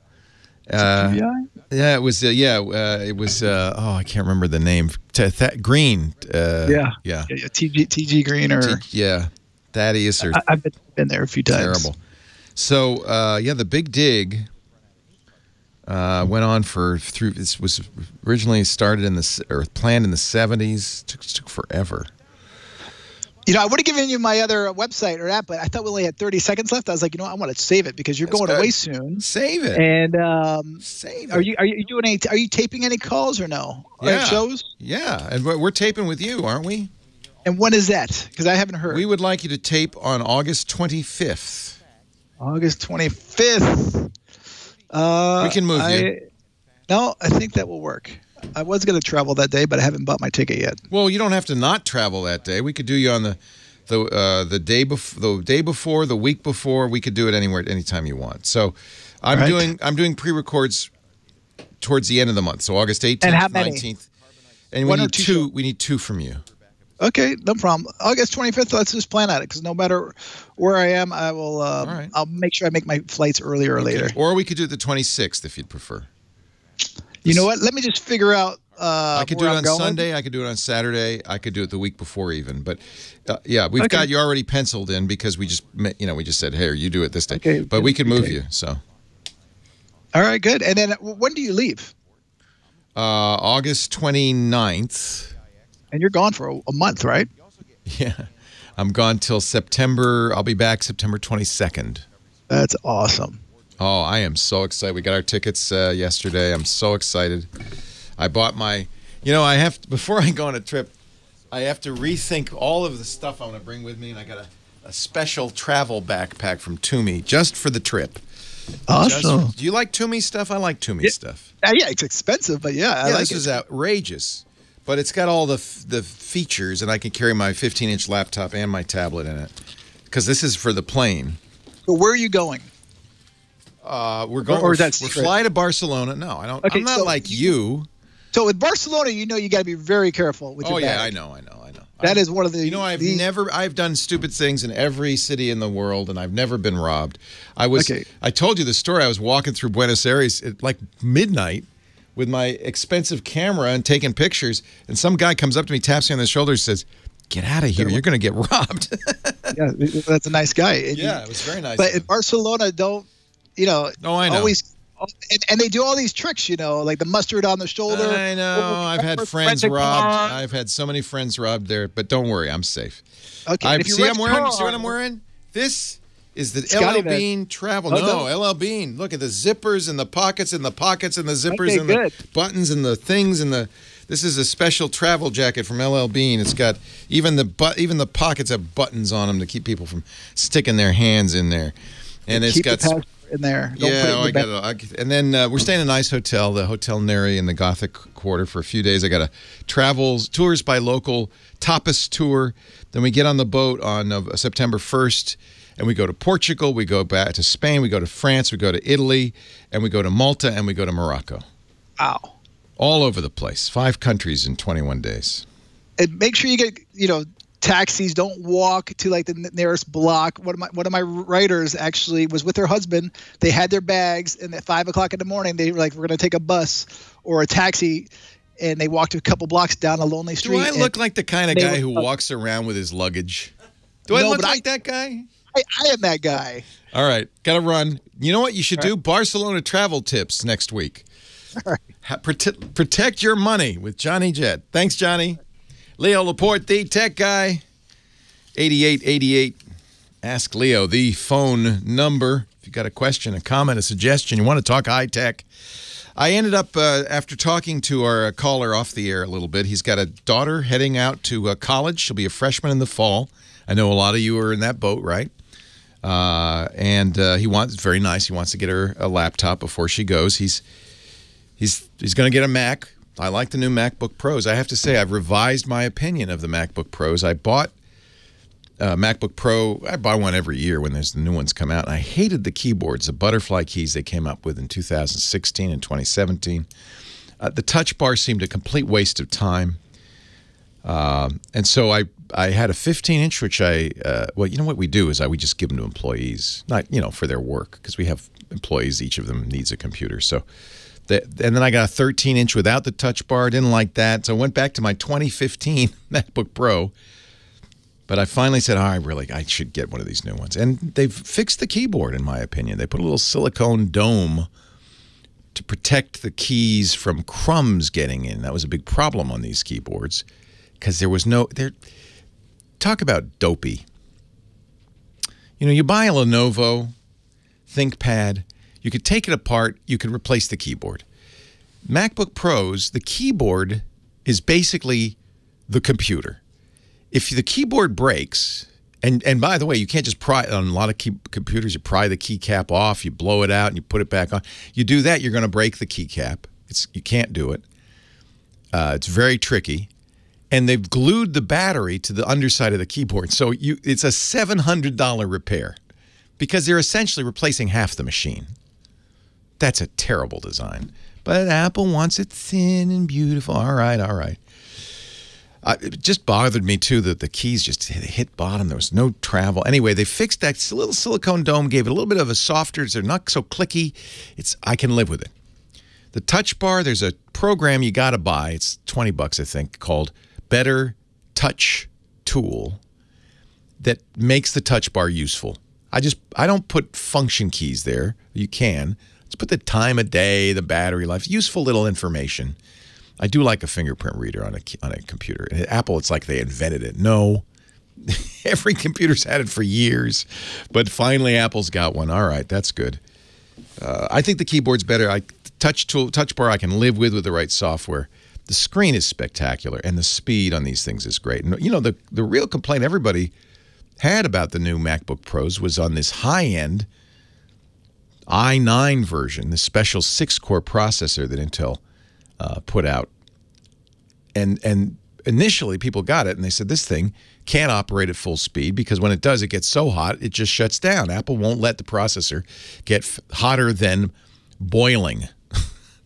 Literally, when you get to 100 degrees Celsius, that's 212 Fahrenheit, boiling, it would just, the processor would go, I'm not going any, nope, not going to go any hotter. And people were complaining. I'm doing, you know, I'm editing videos, and all of a sudden the thing's slow as molasses. Actually, the truth is nobody ever said that. They were doing benchmarks. They were doing kind of synthetic things, and they were looking at a graph of the processor speed. Nobody ever said, oh, it feels slow. No, they were looking at graphs, and they were doing things that maybe you don't do that often. Nevertheless, Apple said, oh, whoops, we can fix that. They sent out a little patch. They said their digital key was missing. I don't even know what that means. No one does. A digital key was missing. This little patch. All of a sudden, this thing flies. Doesn't get as hot. Fans are working better, and it is an incredible computer. Fastest computer I've ever owned. So I'm happy with that. He wanted to know, rightly so. He said, I'm not buying that. That's a $4,000. I understand. I would not buy that unless you really knew you needed the speed. But his daughter is going into biotech engineering, right? So this is potentially at college. She's going to be using some scientific software, mathematics software that might really benefit from speed. He wanted to know, should I get the i5 or the Intel i7 processor? Apple offers all three, 5, 7, and 9. He was right to stay away from the 9. The price is too high for that. And that's what happens, by the way, with all of this stuff is, how can I describe this? The more you spend, of course, the better the performance, but the amount of improvement levels off. So the first $500 you spend, you're going to double the speed. The second $500, maybe 10%. Third $500, maybe 5%. It really flattens out. So you spend a lot of money for just a little bit more at the higher ends. The i5 is, for most people, just fine. The i7 is faster, runs at a faster clock speed, has more L2 cache. That speeds things up, and it does hyper-threading, which means it can do twice as many things at the same time. None of that's really going to benefit somebody just browsing the web and getting email, writing papers, taking notes in class, that kind of thing. But if she's going to end up running higher-end software that's more demanding, 4 cores makes a difference. Faster clock speed makes a difference. More cache makes a difference. So for $300, I said, you're spending so much money on this college. Spend that extra $300. This will be just tell her this is it for all 4 years. And by the way, that's what you get. You're kind of future-proofing it by getting the i7. So in his case, I said it probably is worth getting the i7. For most people, i5 would be fine. But that's very personalized advice. You know, you really have to think about what you're going to do. Do you need that extra 400 megahertz clock speed, that kind of thing? Back to the phones we go. Line 1, Vino in Las Vegas. Hey, Vino. Hi. Thanks for hanging on. Hi, Leo. How are you? I'm wonderful. How are you? Okay, listen. I have a 65-inch 4K Sony TV, which I've had for 3 years. Very nice. And I cut off DirecTV last month because they increased my fee, almost doubled it. Wow. So I decided to go to YouTube TV. Yes, I love it. $35 a month. It's 40 now, actually. 40, they raise it. All right. I got in at the beginning, so I'm paying 35. 40 bucks a month. You get locals. You get a lot of you get a DVR built in. I really like it. I love the user interface. So tell me your experience. You like it? I like it. The only thing I miss, unless I haven't explored it properly, that you can't go to the previous channel that you're watching. Oh, really? See, I always do it on a computer, so I don't know what it's like on the TV. You should be able to go back a channel. That's interesting. Okay. Yeah. Oh, I see what you mean. Jump back. Oh, I know. Yeah, I do that all the time. I'm watching a sports game, and then I want to watch the news, and then I press back, and I jump back to the... Yeah, okay. I know what you mean. Exactly. They need a back button. Yeah. All right. I have an unusual problem. All the years that I had DirecTV, I never had it. But once I got the Roku for it, the TV turns on its own in the middle. Oh, there's your CEC problem. So this is really notorious on TVs where it's supposed to automatically sense that you want to watch it. You can disable CEC in your Sony. That'd probably be the best thing to do. Leo Laporte, the tech guy. Let me see what Sony calls CEC, because they don't call it CEC. They have some sort of proprietary name for it. Oh, maybe they do. Control for HDMI. So the idea is that, and that was a clever idea if it had been spec'd right, that when you turned on the Roku, the TV would say, oh, you want to watch TV, and it turns it on. And you notice it does that, right? No. No? It only does it in the middle of the night? Well, that's no good. So go into this. If you don't care about that feature that you press the Roku remote button and the TV turns on and goes to the Roku setting, HDMI port and all that. If you don't care about that, go into your TV and turn off Bravia Link. Turn off Bravia Link? Yeah, that's what the Sony apparently calls it. I see. And it's in your TV menus, and if you turn it off, it'll stop waking up in the middle of the night. So how do you go there? Do you go to home and... it's on your TV remote. Go into the menu. But my question is, how come when I had DirecTV, I never had that problem? Because it didn't support CEC. Oh, I see. Okay. It was dumb. But the Roku does. Apple TV would do the same thing.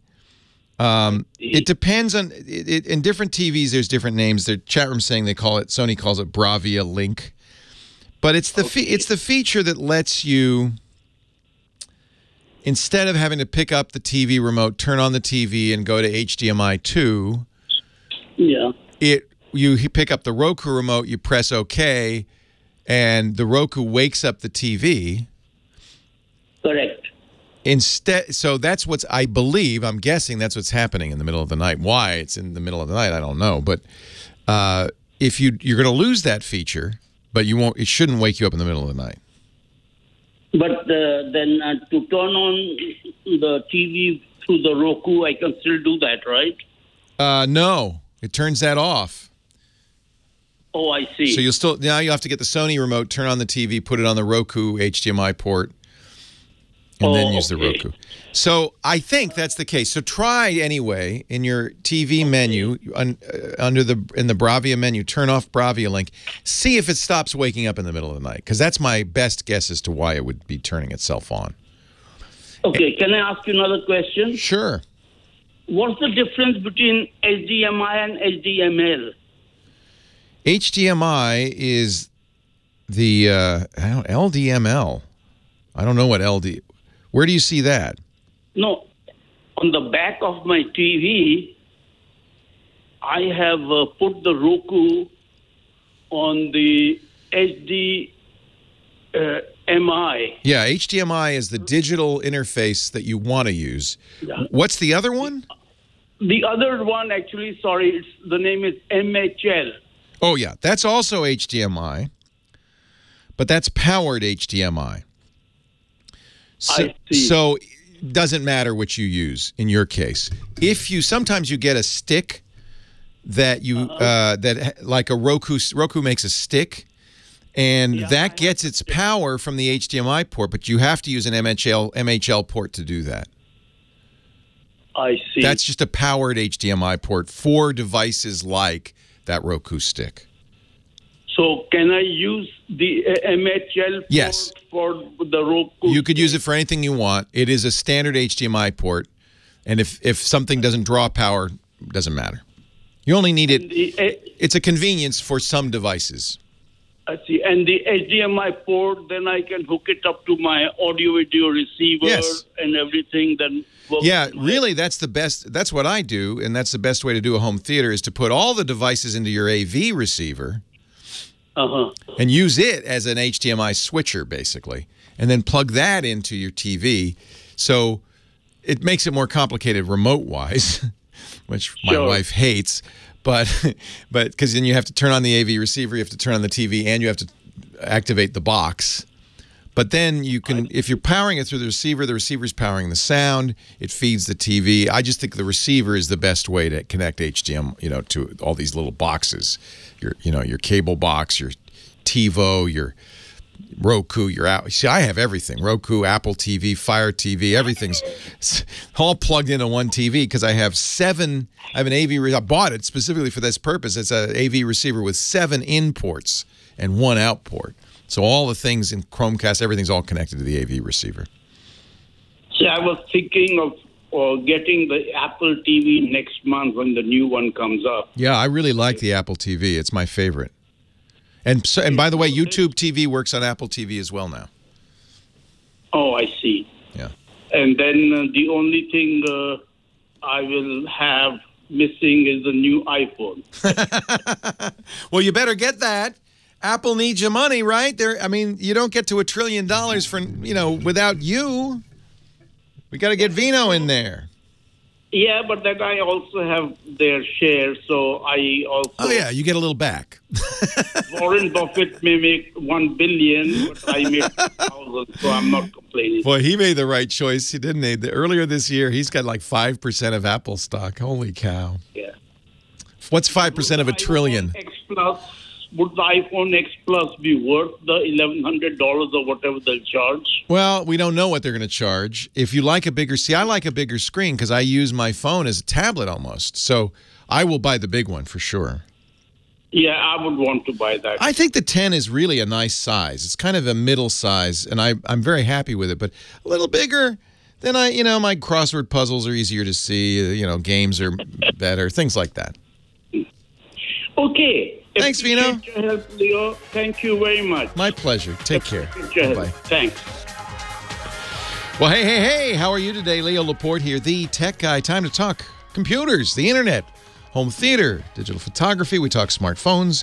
We talk smart watches. We talk really pretty much anything with a chip in it, augmented reality, little tablets, big laptops. 8888 Ask Leo, the phone number. 888-827-5536. And as we have done the last few weekends, I will continue to take calls.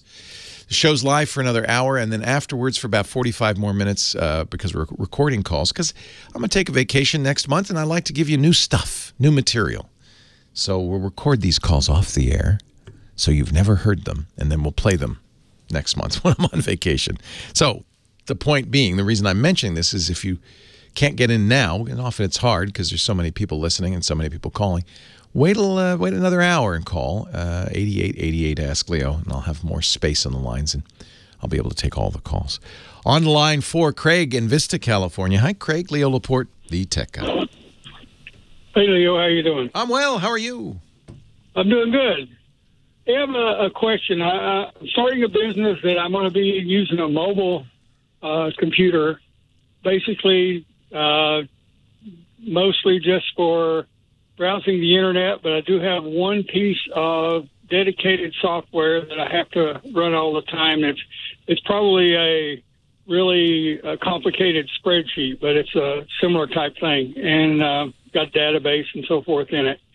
And I'm trying to hold my costs down as much as I can, so I'm looking for hopefully like a laptop that runs Windows for under $400 or around price. Tell me about the program you need, because anything will do the other stuff. It's that special program you use. Is it particularly for your business? Is that it? Yes. It's a program called Trucking Pro. Trucking Pro. Okay. Yeah, it does everything that I need to do for that. I mean, it's a spreadsheet. It's a database. It's not set up like a spreadsheet, but I'm sure that's the way it's running. Yeah, and I'm looking at the website now for it, because what I want to, it runs on mobile, which is interesting, but there's also a desktop version. Is that it? Right. Yeah. That makes a lot of sense. This is very common. We call it line of business software sometimes. Sometimes we call it vertical software because it's for a specific slice of the market. Unfortunately, these programs tend to be expensive. I'm guessing Trucking Pro, because it has a pretty big market, is not as expensive as some. It's only like $180. Not bad. Time charge. Yeah, that's very affordable. So that's good news. It also sometimes happens that this vertical software, because it has a smaller audience, isn't as well written, maybe isn't kept up to date as much, and so forth. But are they pretty good about keeping this program up? Yeah, it's been revised for about 5 years now. It's been out for about 5 years, and they keep doing the revisions on it, and it's got a lot of really great reviews from people that use it. So TRUCKN. Truckin' Pro, is that it? Right. Yeah. Okay. Yeah, from Fogline Software. So this is cool. These guys are supporting it. They keep it up to date. That's good news, because it means it probably is going to run well with. You're not going to need a super amount of power. You're not going to need to run Windows XP. They're keeping it up to date. Things like that. Let me look at their operating system requirements. It's Windows 7, 8, or 10. Right. So it's up to date. That's good news. That means you probably can run it pretty well. How big a screen do you want? I probably can get by with like a 13. Are you running it in the cab? I mean, you're running it in the truck? Yes. So, as you probably already know, the vibrations in the truck can really kill a hard drive. You're going to want to get a solid-state drive on this thing. Okay. No moving parts is good, right? Right. Yeah. One thing I would absolutely look at, it's a little more than your price point, is the Microsoft Surface. And I was talking earlier about the Surface Go. It may be a little smaller than you want, but boy, is it portable. It would be big. It's a 10-inch screen. It starts at $499, $500. Although it's going to cost you more because you're going to want a keyboard with it. That's another $100. Right. But I have to say, this is so lightweight and portable. I'm kind of become a fan of it. It's very cute. If you don't want that, then there's certainly many good laptops in the $400 price range. I would be careful about going too cheap, because then they start cutting corners on screen, keyboard, trackpad, and you don't want a cheap trackpad. That's just an awful experience. I could probably go up to 500 if I had to. So. Yeah. Or maybe even I don't know, what do you think about a large tablet with well, that's what the Surface is. The Surface is a tablet, and that's one of the nice things. It might be kind of convenient for you, because this thing is small enough you could actually put it on the dashboard up there. It's really tiny. Put a little suction cup on it.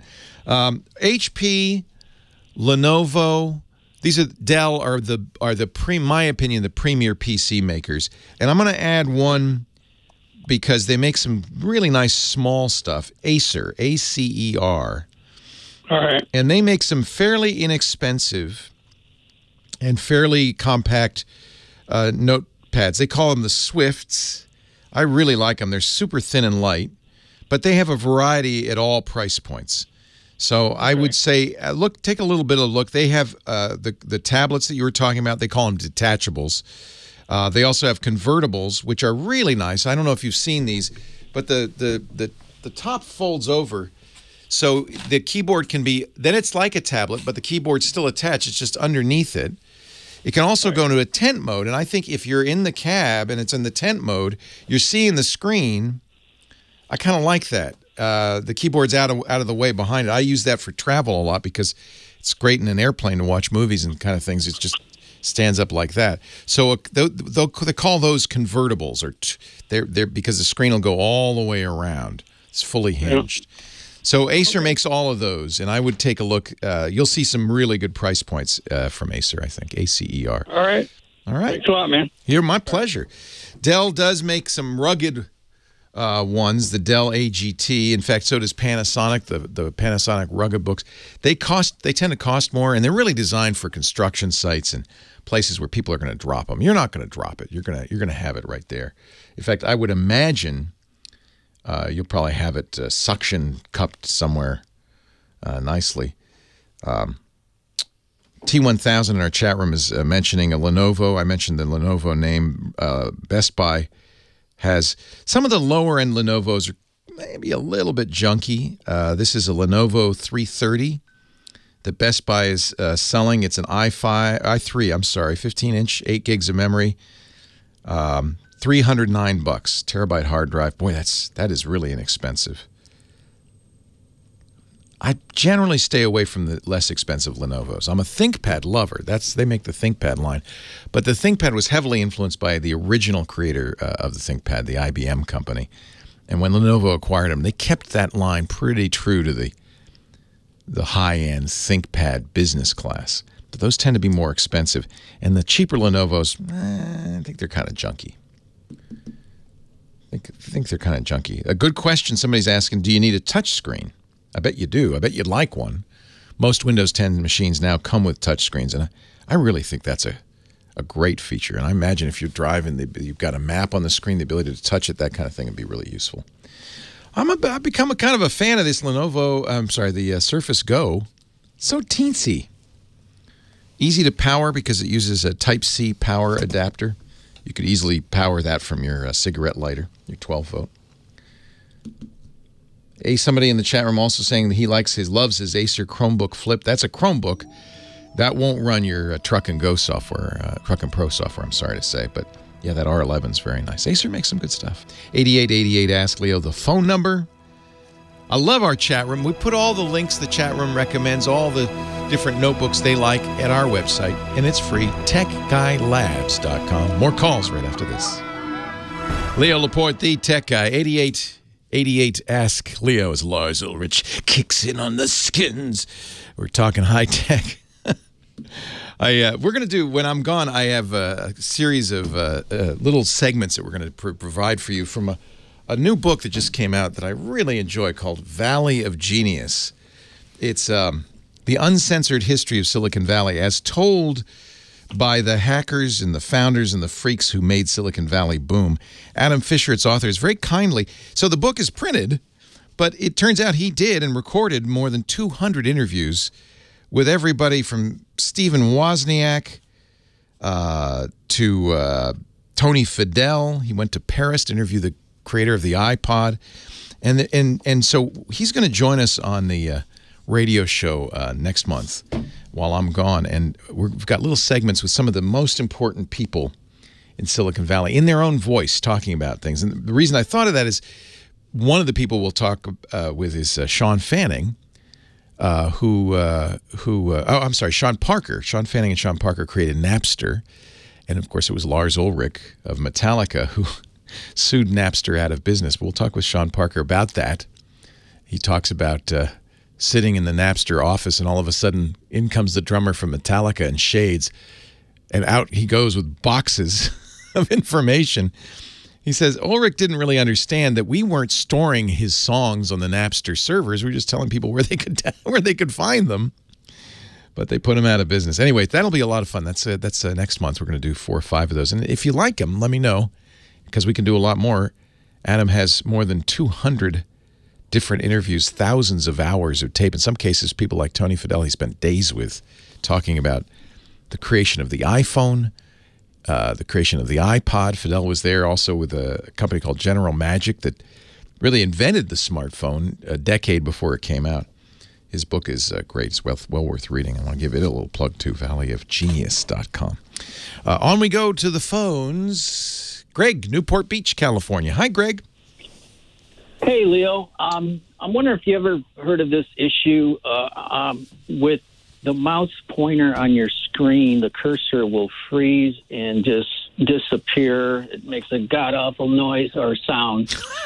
And for the life of me, I can't figure this out. I mean, I've built my own PCs for 30 years now, and I've scoured the internet. And I can help you. Little suggestions there. So there's actually, when you just say it freezes, there actually is a technique. And I want to mention this because this happens to many people, where a website can freeze your mouse.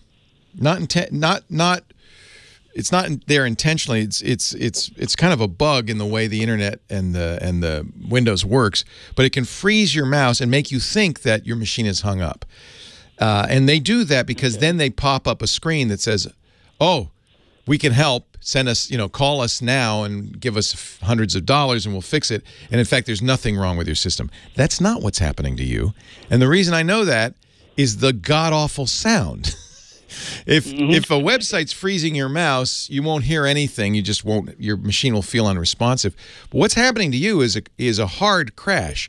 So the sound you're hearing is garbage data pushed into Here's the sound. Now listen. That's like a little Windows little. Oh, that's all you hear? You're not saying I hear a. No, I'm hearing this. Oh yeah. The mouse freezes. It'll. Okay, I know what's going. Oh, that's another thing. Okay, so. I'll tell you another thing that's not happening to you, which is sometimes with a Windows crash, garbage data is spewed into the buffer that the sound card uses, and it will play it, and it sounds like a monster. It's terrible. And then everything's dead. That's a hard crash. That's not what's happening to you. That diddle-doom. I mean, I'll get a message coming out saying unknown USB. B device. So that diddle-doom. That diddle-doom. And then I have to unplug a mouse, plug it back in, and then it comes back, and then I mean, I've cleaned out the registry. I've uninstalled drivers, and. Well, do you want to hear what it is? Yeah, because I know what it is. So, as you know, when you plug in a USB device, you hear boot-a-doom. When you unplug a USB device, you hear diddle-doom. That sound you're making, that machine is making, is saying, "I no longer see your mouse. I lost the mouse." That it's been unplugged. Now, is it a hardwired mouse or a wireless mouse? No, this is a USB mouse. I mean, okay, it's a hardwired mouse. So what's happened, and this may fix it, is unplug it and plug it back in. There's a couple of reasons you could get that diddle-doom. It could be that you've got a hardware issue, a cable problem on the mouse, for instance, that USB cable that you're plugging in. If that's frayed or broken and loses its connection, guess what Windows is going to go? And guess what else is going to happen? The mouse is going to stop moving because it lost it. So that's one possibility. Try another mouse. Hold on. No, I've tried several different mouses. I've tried every USB port on the machine, and I get the same problem. Okay. Right now, I've resorted to plugging in a PS2 wheel mouse just to keep me working. Yeah, it's not going to go because it's not a USB mouse. Do you lose any other USB devices? I don't. Well, I could check that out by trying some out, but I haven't. I only have the mouse. So what we're going through is a normal troubleshooting process where you look for the things that are easy to test, and for instance, try another mouse. Okay, so it's not the mouse cable. You're eliminating things every time you do this. You did the other thing, which I would have suggested, which is try other ports. Some PCs, you built it, so you might know this, have only one USB channel, even though they have multiple ports. Some PCs have multiple USB channels, so that's one thing to look at on the motherboard. And make sure you try both channels. If one channel goes down, the other one might still be up. If you've tried all that, all right, we've basically eliminated the easiest test. Now it's probably a driver issue. There's two possibilities left. One is a bad one, which is a bulky motherboard. Maybe your hardware chip, the USB controller chip, is failing or flaky or has a cold solder, for instance. Are you familiar with that idea that as it warms up? Yeah. So there's something, it could be that. That's the worst case scenario because that basically means you need a new motherboard. Well, this is a PC I didn't build. It's a Dell Precision T7500. It's running dual Xeon. First thing I would do is I would reinstall all drivers. I'd uninstall the USB hub and drivers. I'd frankly go to Dell and get the latest motherboard drivers because that's probably got everything in it. If they break it out into USB and so forth, I would get rid of, uninstall, remove all the USB drivers and get new ones from Dell. Do that first and see if it's just software. Hope it is. Leo Laporte, the tech guy. If it's the motherboard, you could, I mean, Dell should replace this if that's the case. Well, this is this is a surplus. The company, they get up surplus from Boeing, other companies. I mean, Got it. So it's been through the mill, probably. 5-year-old. Yeah. True. You can always buy. It's a desktop. Yeah, it's a yeah. tower. It's a So you can always buy a $5 USB PCI card, and there you go. I mean seriously, and because what we don't know is what's wrong. I would fix the drivers first, make sure it's not software, but get what you just told me about the hardware. That thing's been through the mill. Somebody, it used to be in older machines, you could plug in a USB device and short circuit the entire USB chain. So who knows what's happened to that thing? The fact that it fails in the middle of operation is interesting. This is like constant. It's just so annoying. It's unbelievable. I mean, yeah. I mean, there's other things you could try, but maybe order a $5 USB card, plug it in. If you have a free PCI slot, that might fix it. Yeah. I'd first do the software just because that's the easiest thing. You can do it right now. Yep. It may be sometimes you can actually. It's not sleeping though, right? You're actively using the machine when this happens. No, this is just every minute. I mean, I can move the mouse ever so slowly, and maybe it won't trip this. I mean, what I think it is, it's almost like the mouse is hovering over things and thinking ahead for me. No, it's a software. I'm almost certain it's a software crash. It's just the driver got messed up. Mm-hmm. Yeah, that makes sense. Yeah. Because that's what's happening. Is it says, "Oh, you unplugged your mouse," but you didn't. So it sounds like the driver's just messed up. But first thing I would do is and by the way, removing a driver doesn't uninstall it. You actually have to go into the device manager, look at the thing, and delete. But before you do this, download all the new drivers from Dell for that machine. Okay. Then delete at least all the USB stuff. So there'll be a USB hub, and then there'll be all the different USB devices. Literally remove that. Sometimes you can just plug and play it, restart machine, Windows will go, wait a minute, you got a USB hub here, and it'll reinstall the software. Well, that's what it does. I mean, I take all the drivers out. I clean out the registry as you've done it. Much as I know. Best as I can here. And then I could see it right before my eyes reinstalling the mouse driver or whatever, the USB driver. Right. And then it'll work, and then all of a sudden it's back to its normal, crazy, that's interesting. Mannered. I don't know. What do you think? Yeah, this is just driving me up the wall. Yeah. I mean, just think of it as a gaming. You've tried all the USB ports all the way around it, right? Every USB port. Yeah. Because I know what you're thinking is it's a daughter board maybe that's getting disconnected. Yeah, it sounds to me very much like it's a software issue. It might be like two different drivers clashing with one another, I suspect, because I put a different mice in there, like a Razer versus that shouldn't matter. Logitech. Yeah, and I know Logitech has its own little mouse utility, and the Microsoft IntelliMouse. Do they still do that? I think they do. It's silly because really the driver is a standard USB HID. It's a very standard driver, and really, and truthfully, it's not even hardware specific. It's very generic. On the internet, it says go into the mouse settings, and there's a lot of different enhanced mouse pointer capability. Yeah, and I hate all that crap. Everything I could figure. I tried to disable everything, and then back it comes, and so it's like it's not that. So it's possible there's something's wrong with the registry. If none of this works, before you buy a USB daughter board, I would just reinstall Windows and see if that fixes it. Yeah. Okay. Because something's corrupted somewhere. Something's corrupted. Yeah. Well, basically, I had an old PC motherboard crapped out, and I just grabbed the hard drive, plugged it into this thing, and then opened up. Oh well, no wonder. This isn't even a Windows install for that machine. No wonder. You reinstall Windows on that machine, you'll get a much better result. That's what we do here. We work it on out. Spend a little more time with Greg and his dying mouse. Turns out I didn't know this at the very end of the call. I just hung up on him. Well, I mean, just had to wrap it because we came back. He says, yeah, this is an old machine, and I had Windows installed on another machine, so I just took the hard drive out of the other machine and plugged it into this machine. Okay. There's your problem in a nutshell. When you install Windows on a machine, what it does is it goes out and it looks at all the hardware on the machine and installs the right things to go with that hardware.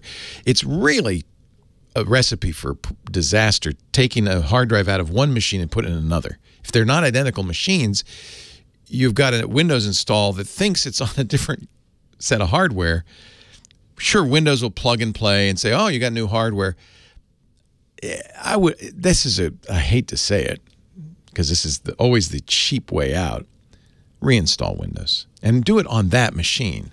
It's almost always a problem if you take Windows, a drive that has Windows installed on it from one machine and put it in another machine, boot up. It might work, but it's not going to work perfectly. For sure. So that sounds like a driver issue. Yeah. Harvey, Newbury Park, California. Hello, Harvey. Leo Laporte, the tech guy. Hi, Leo. Hey. I've got Windows 7, and what I'm looking for is some sort of program for mirror image backup. I used to have it, and the company that provided it stopped providing that. They only provide. Actually, believe it or not, you still have it. It's called Windows 7 Backup. It's funny because even if you have Windows 10, you have it, but you have to look for Windows 7 backup in Windows 10 because it's kind of the old school. But Windows comes with an image backup program that will make a image of your drive. I usually do it on a different drive. That's probably the best way to do it. And then you can, believe it or not, quickly restore it even if you don't have a full install of Windows going. That's if you're just, I casually want this. If you say, no, I want Norton Ghost, right? That was the original. You probably remember Norton Ghost, right? I had Carbonite. Oh, all right. Well, this is a little different. And they provided that. Yeah, an image backup is not what Carbonite does. So no more. Yeah. Well, maybe they did. I didn't know that. They back up your user files. Very few backups want to back up Windows and your applications. Yeah, they did the user files in the cloud, but if you had a local... Oh, they do an image. Oh, okay. It would do a mirror image backup of everything. All right. So there's some really good imaging programs out there. Norton Ghost has given up the Ghost. That was the first program. In fact, sometimes you'll talk to old IT guys. They'll call it ghosting the machine. What you're making is a freeze-dried copy of the contents of that hard drive as an image file somewhere else. And I do this every time I install a new machine because it's the fastest way to get that machine back. We always talk about reinstalling Windows. Yeah. Well, if you made an image of the install at the beginning, it wouldn't even be reinstalling Windows. You just blast that image on the drive, erase the drive, blast the image, and it's exactly the way it was the day you made that image. So Ease US makes a free one. That's quite good. EASEUS. EASUAS? EASE, like ease, US. They have an image backup program they offer for free. If you want something a little more serious that's not free, Macrium makes Reflect. They actually have a free version of Reflect. And then there's a Acronis, ACRONIS, True Image, and that's maybe the most powerful, but it's also the most expensive. So there are quite a few different choices in this area. Do any of them do a constant backup all the time? No, and so that's an interesting question. An image isn't really a backup. It's important to make a distinction. An image is a snapshot of a drive at a particular point in time. The minute you download a file or do something to it, now that image is out of date. If you want, what we typically would do is something called incremental backup, where you would make a big backup image, and then you'd incrementally every day back up whatever changes there were.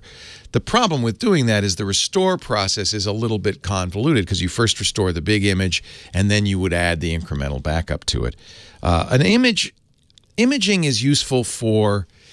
It was used originally by IT guys. Remember this Norton Ghost thing? Because if you bought 100 IBM PCs, you don't want to go around with a floppy disk to each one and set it up, right? So what you do is you take one of the IBM PCs, you get it just the way you want with all the software, the network connections, everything your business wants on that computer, and then you'd ghost it. You'd make an image of that drive. And then you would go to one by one each of the other machines. You could actually do it over the network even, and blast that image on there. And you're going to have 100 identical machines. Now, that only works if the hardware is identical. And it is, again, not backup. It's a way to get a machine to a known state. Backup is a little bit different. Truthfully, I wouldn't use image software for backing up. I would use it as an adjunct to backup for cases like, well, I want to get this machine back to the way it was when I first got it. Or what I typically will do when I get a new machine, I'll make an image of the existing install. I'll tweak it the way I like it. I'll make it look like I like. I'll install the apps I want, move the files to where I like it, get it just like I want it. And then I'll make a second image, which I'll name, complete copy or something. That is going to get me back to that day. But remember, we're going to run Microsoft Update every month. We're going to update files. None of that will be captured. You'll have to make a new image. And the problem with that is you're copying the changes, yes, but any bugs or problems that have been introduced since you set up the computer. So those later images, frankly, aren't to me as useful, because usually what I'm doing with an image is I want to get something's wrong. My mouse isn't working, and I want to get back to the known good state, the original image. Those subsequent images are less good. For that, I would use backup. On a Macintosh, I use a program called Second Copy, which does exactly what you want, which makes a bootable image of the internal drive on an external drive. And then, as I mentioned earlier in the show, every day on a schedule, it copies the changes. But that's not exactly a ghost. It's basically a hard drive that looks identical to the original. On PCs, almost any backup software will do that. You can make a bootable copy. So backing up is an interesting challenge. And in order to see if your backup solution makes sense, you really have to think of the scenarios where you would want to use the backup. The most common problem, frankly, with data is human error. Oh, I erased a folder, or I installed a program that messed up everything. It's the user that causes the biggest problems. The next biggest problem is a hard drive failure. And I understand what you would like with your image is to be able to, what if the hard drives fail? Well, you take the hard drive out, you put the new one in, and then you've got this external backup that is identical. You blast it on there, and that's a really good use for image copying. But image copying isn't designed really for day-to-day backups. You could do an image, say, once a month, do incremental backups, something like that. I really treat the image as more of a way to quickly get back to a known good point. And then I do backups the rest of the time. I think that's probably the best way to do it. EaseUS has all of these tools, by the way. In fact, as long as you're going there to look at their imaging software, they have a backup and restore solution that will do exactly what you want. And I do think they offer free for almost everything. EASEUS.com. But I also mentioned Macrium and Acronis. They also have solutions along that line. It really is worth, I think, taking a little while to think about your backup strategy, what could go wrong, the kinds of scenarios that you anticipate that you want to be able to recover from, and make sure that whatever you're doing is going to satisfy in all those scenarios. Everything from, oops, I deleted a file, to, oh gosh, the house burned down. What is your strategy for all of those situations? And a good backup is going to be able to get you back up and running no matter what goes wrong. Leo Laporte, the tech guy. I also use, and we should mention this, the Drive Snapshot program from drivesnapshot.de. And what is I can never remember Steve Gibson's recommendation because it's so generic. It's like Drive Imager. It's something really, really generic. Let me see if I can find it. Drive Image XML. So let's add that to the website. Actually, we have a page on the website.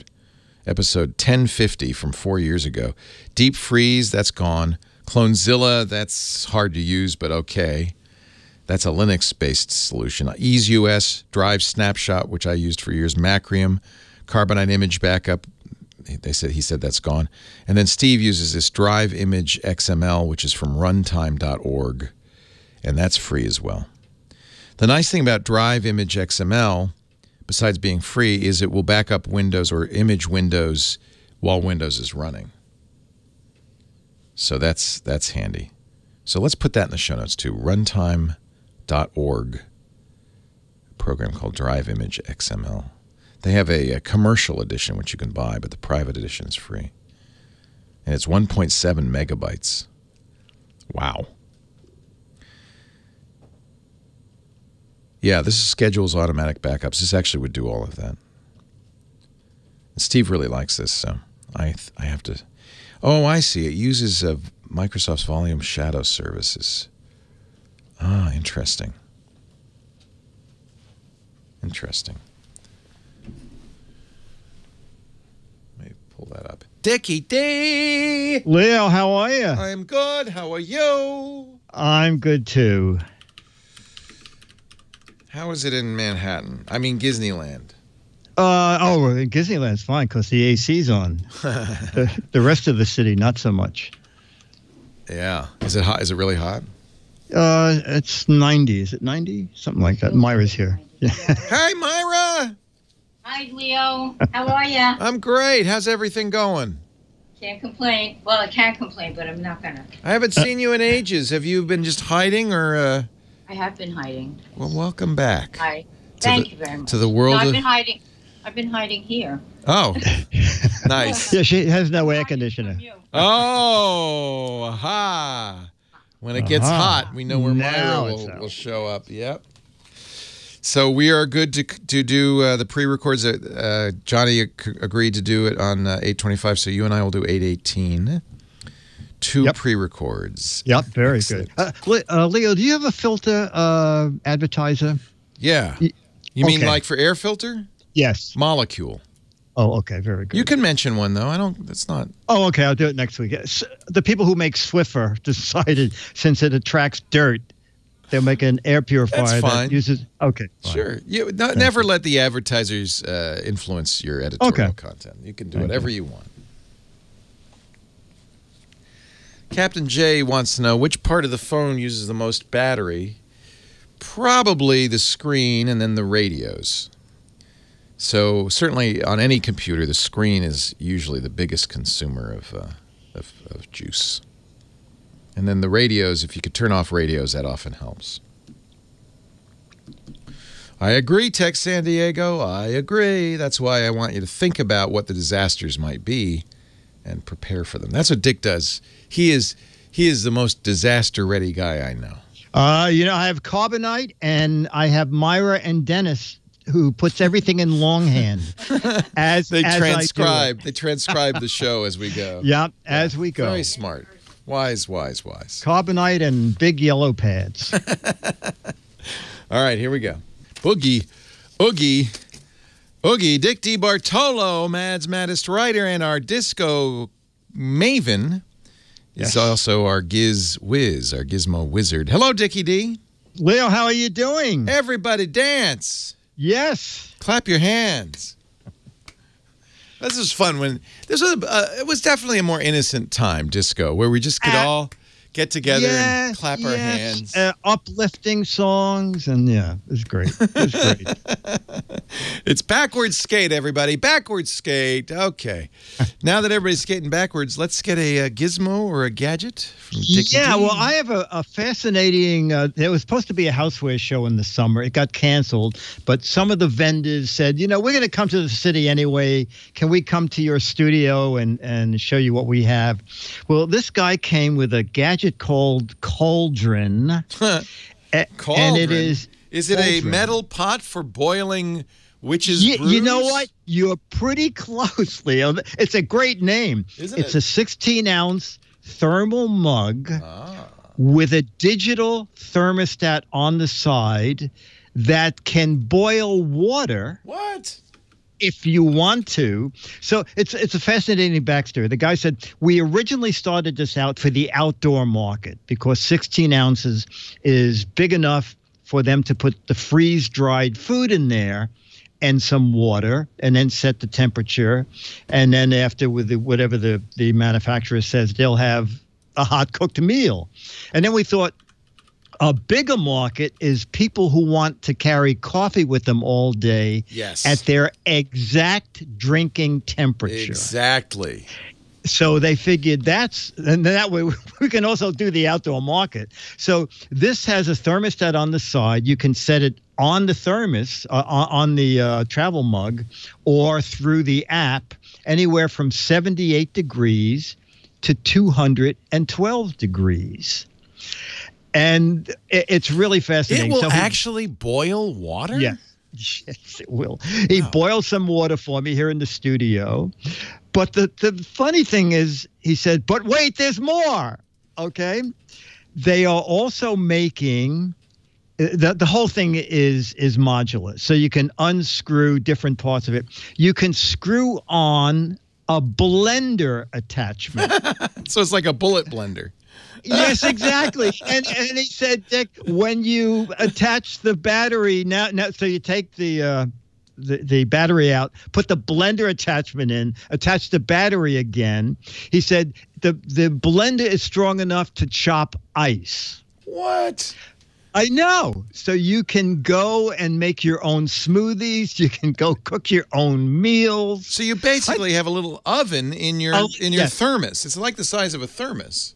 It's like the size of a tiny bit taller because of the battery. And then there's an AC adapter for the desk, so that when you so if you like your water boiling hot, your coffee boiling hot, you literally could do that. Yes, and in the app, you can tell the app what kind of tea you like. Yeah. And it will automatically go to make the water. Yes, because you don't want boiling water for green tea. Exactly. Exactly. Okay. Exactly. And it's for what it does, it's $129. Well, that's not bad. I mean, this is a pretty. You could take this camping, right? Absolutely. Yeah. Absolutely. And then the blender is an option. I believe he said the blender was going to be $35, and everything became available last week. Now, cauldron is not spelled like you think. No, it is not. I mean, it was spelled the way I thought it was. Yeah, because you're dyslexic, you thought, oh, yeah, that's exactly right. Yeah. I searched for cauldron mugs, and I found a bunch of pictures of mugs that are shaped like cauldrons. No, this is C-A-U-L, just like the beginning of cauldron, D-R-Y-N. Cauldron battery heated mug. C-A-L-C. Well, you know what? Instead of me spelling all that, go to gizwiz.biz. It's on your website, right? There you go. Yes, it is, sir. Yeah, gizwiz.biz. Click the button that says the tech guy visits the Gizwiz. Or I guess you're visiting me. The Gizwiz visits the tech guy. Yes, exactly. And then you'll see a link to that. And everything, by the way, that Dick mentions and all the shows he appears on is on this website. His website is gizwiz.biz, gizwiz.biz. While you're there, you can play the What the Heck Is It contest. We are still looking to figure out what this is, but the contest ends at the end of the month. Your chance to win an autographed copy of Mad Magazine. Close-up picture of a gizmo or a gadget that we don't know what it is. He knows, right? You know what it is, right? This time I do. Yeah. I remember one month I forgot, but this time I know. All right. Thank you, Dickie D. Okay, buddy. I'll see you next week. All right. Have a wonderful, it's a hot day in Manhattan, so stay cool. I know, will do. You too. I know Myra's visiting you just because she doesn't have AC at home. People come to Disneyland partly because they love Dick DeBartolo, but also he's got a big sign out front that says, come on in, it's cool inside. Attracts some interesting people. I forgot to mention, in our last call, we were talking about ways to image a PC and then keep that image up to date.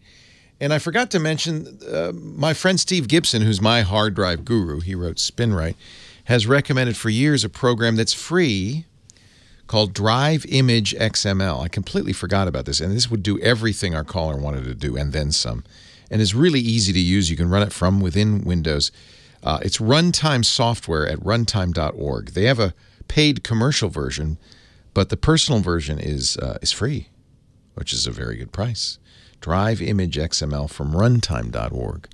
We're going to keep answering the phones. The show ends in just a few minutes, but I will continue to take calls for another 45. So if you're on the line, hang on the line. And if you're not, it's not too late to call 8888 Ask Leo. Steve in Bellflower, California. Hi, Steve. Hi, Leo. Hey, Leo, you gave me a hint last Sunday. I called in and told you I lost the master boot record on my drive. Yikes. I was running Vista 64, and, of course, they don't support that anymore, but that's the license copy I have. But you gave me a hint. I have a bootable disk for Windows 7 64-bit, and you said the disk tools were on there. Well, I did a low-level format. I did have a virus. I wiped out the partition. I put in a new partition, and I went ahead and restored the master boot record. Then I went ahead afterwards because I didn't have a license, and I reinstalled Vista. And then I have all my files on a 1 terabyte drive, and I drug them all back over. Beautiful. Manually, and I got it all back. And I just want to say thank you. That was spot on. I don't have carbonite, but I have something very close. I got a 1 terabyte drive. Hey, it's always good to have a local backup. That's awesome. And that's a perfect example of, we were talking earlier about envisioning the scenarios where you might want backup and what the situation would be. And this is a perfect example, a machine that just stopped working, probably because of a virus. And fortunately, you had a clean backup of all the data, so it was a simple thing to reinstall and get going again. That's great. Yep, I'm up and running. Thank you, Leo. Hey, I'm glad. It's nice. You know, I talk to 20 people a day on the show, and most of you go off and I hope find health and happiness without me. But it's nice every once in a while to hear that somebody's had a success, so I appreciate it. It's great to hear from you. We're out of time. Don't forget, I will keep answering calls. If you're on the line, hang on the line. 8888 Ask Leo. We're recording ahead for my vacation next month. Thanks to Michael Cozio, our musical director, for spinning the discs today for us. To, of course, the great Kim Schaffer for answering the calls and getting you ready for your appearance on national radio. Most of all, thanks to you for calling, participating, just for listening. I really appreciate it, and I hope you'll be back next time. I'm Leo Laporte, the Tech Guy. Have a great Geek Week. Well, that's it for the Tech Guy Show for today. Thank you so much for being here. And don't forget, TWIT, T-W-I-T. It stands for This Week in Tech, and you'll find it at twit.tv, including the podcasts for this show. We talk about Windows on Windows Weekly, Macintosh on Mac Break Weekly, iPads, iPhones, Apple Watches on iOS Today, security on Security Now. I mean, I can go on and on and on. And, of course, the big show every Sunday afternoon, This Week in Tech. You'll find it all at twit.tv. And I'll be back next week with another great Tech Guys show. Thanks for joining me. We'll see you next time.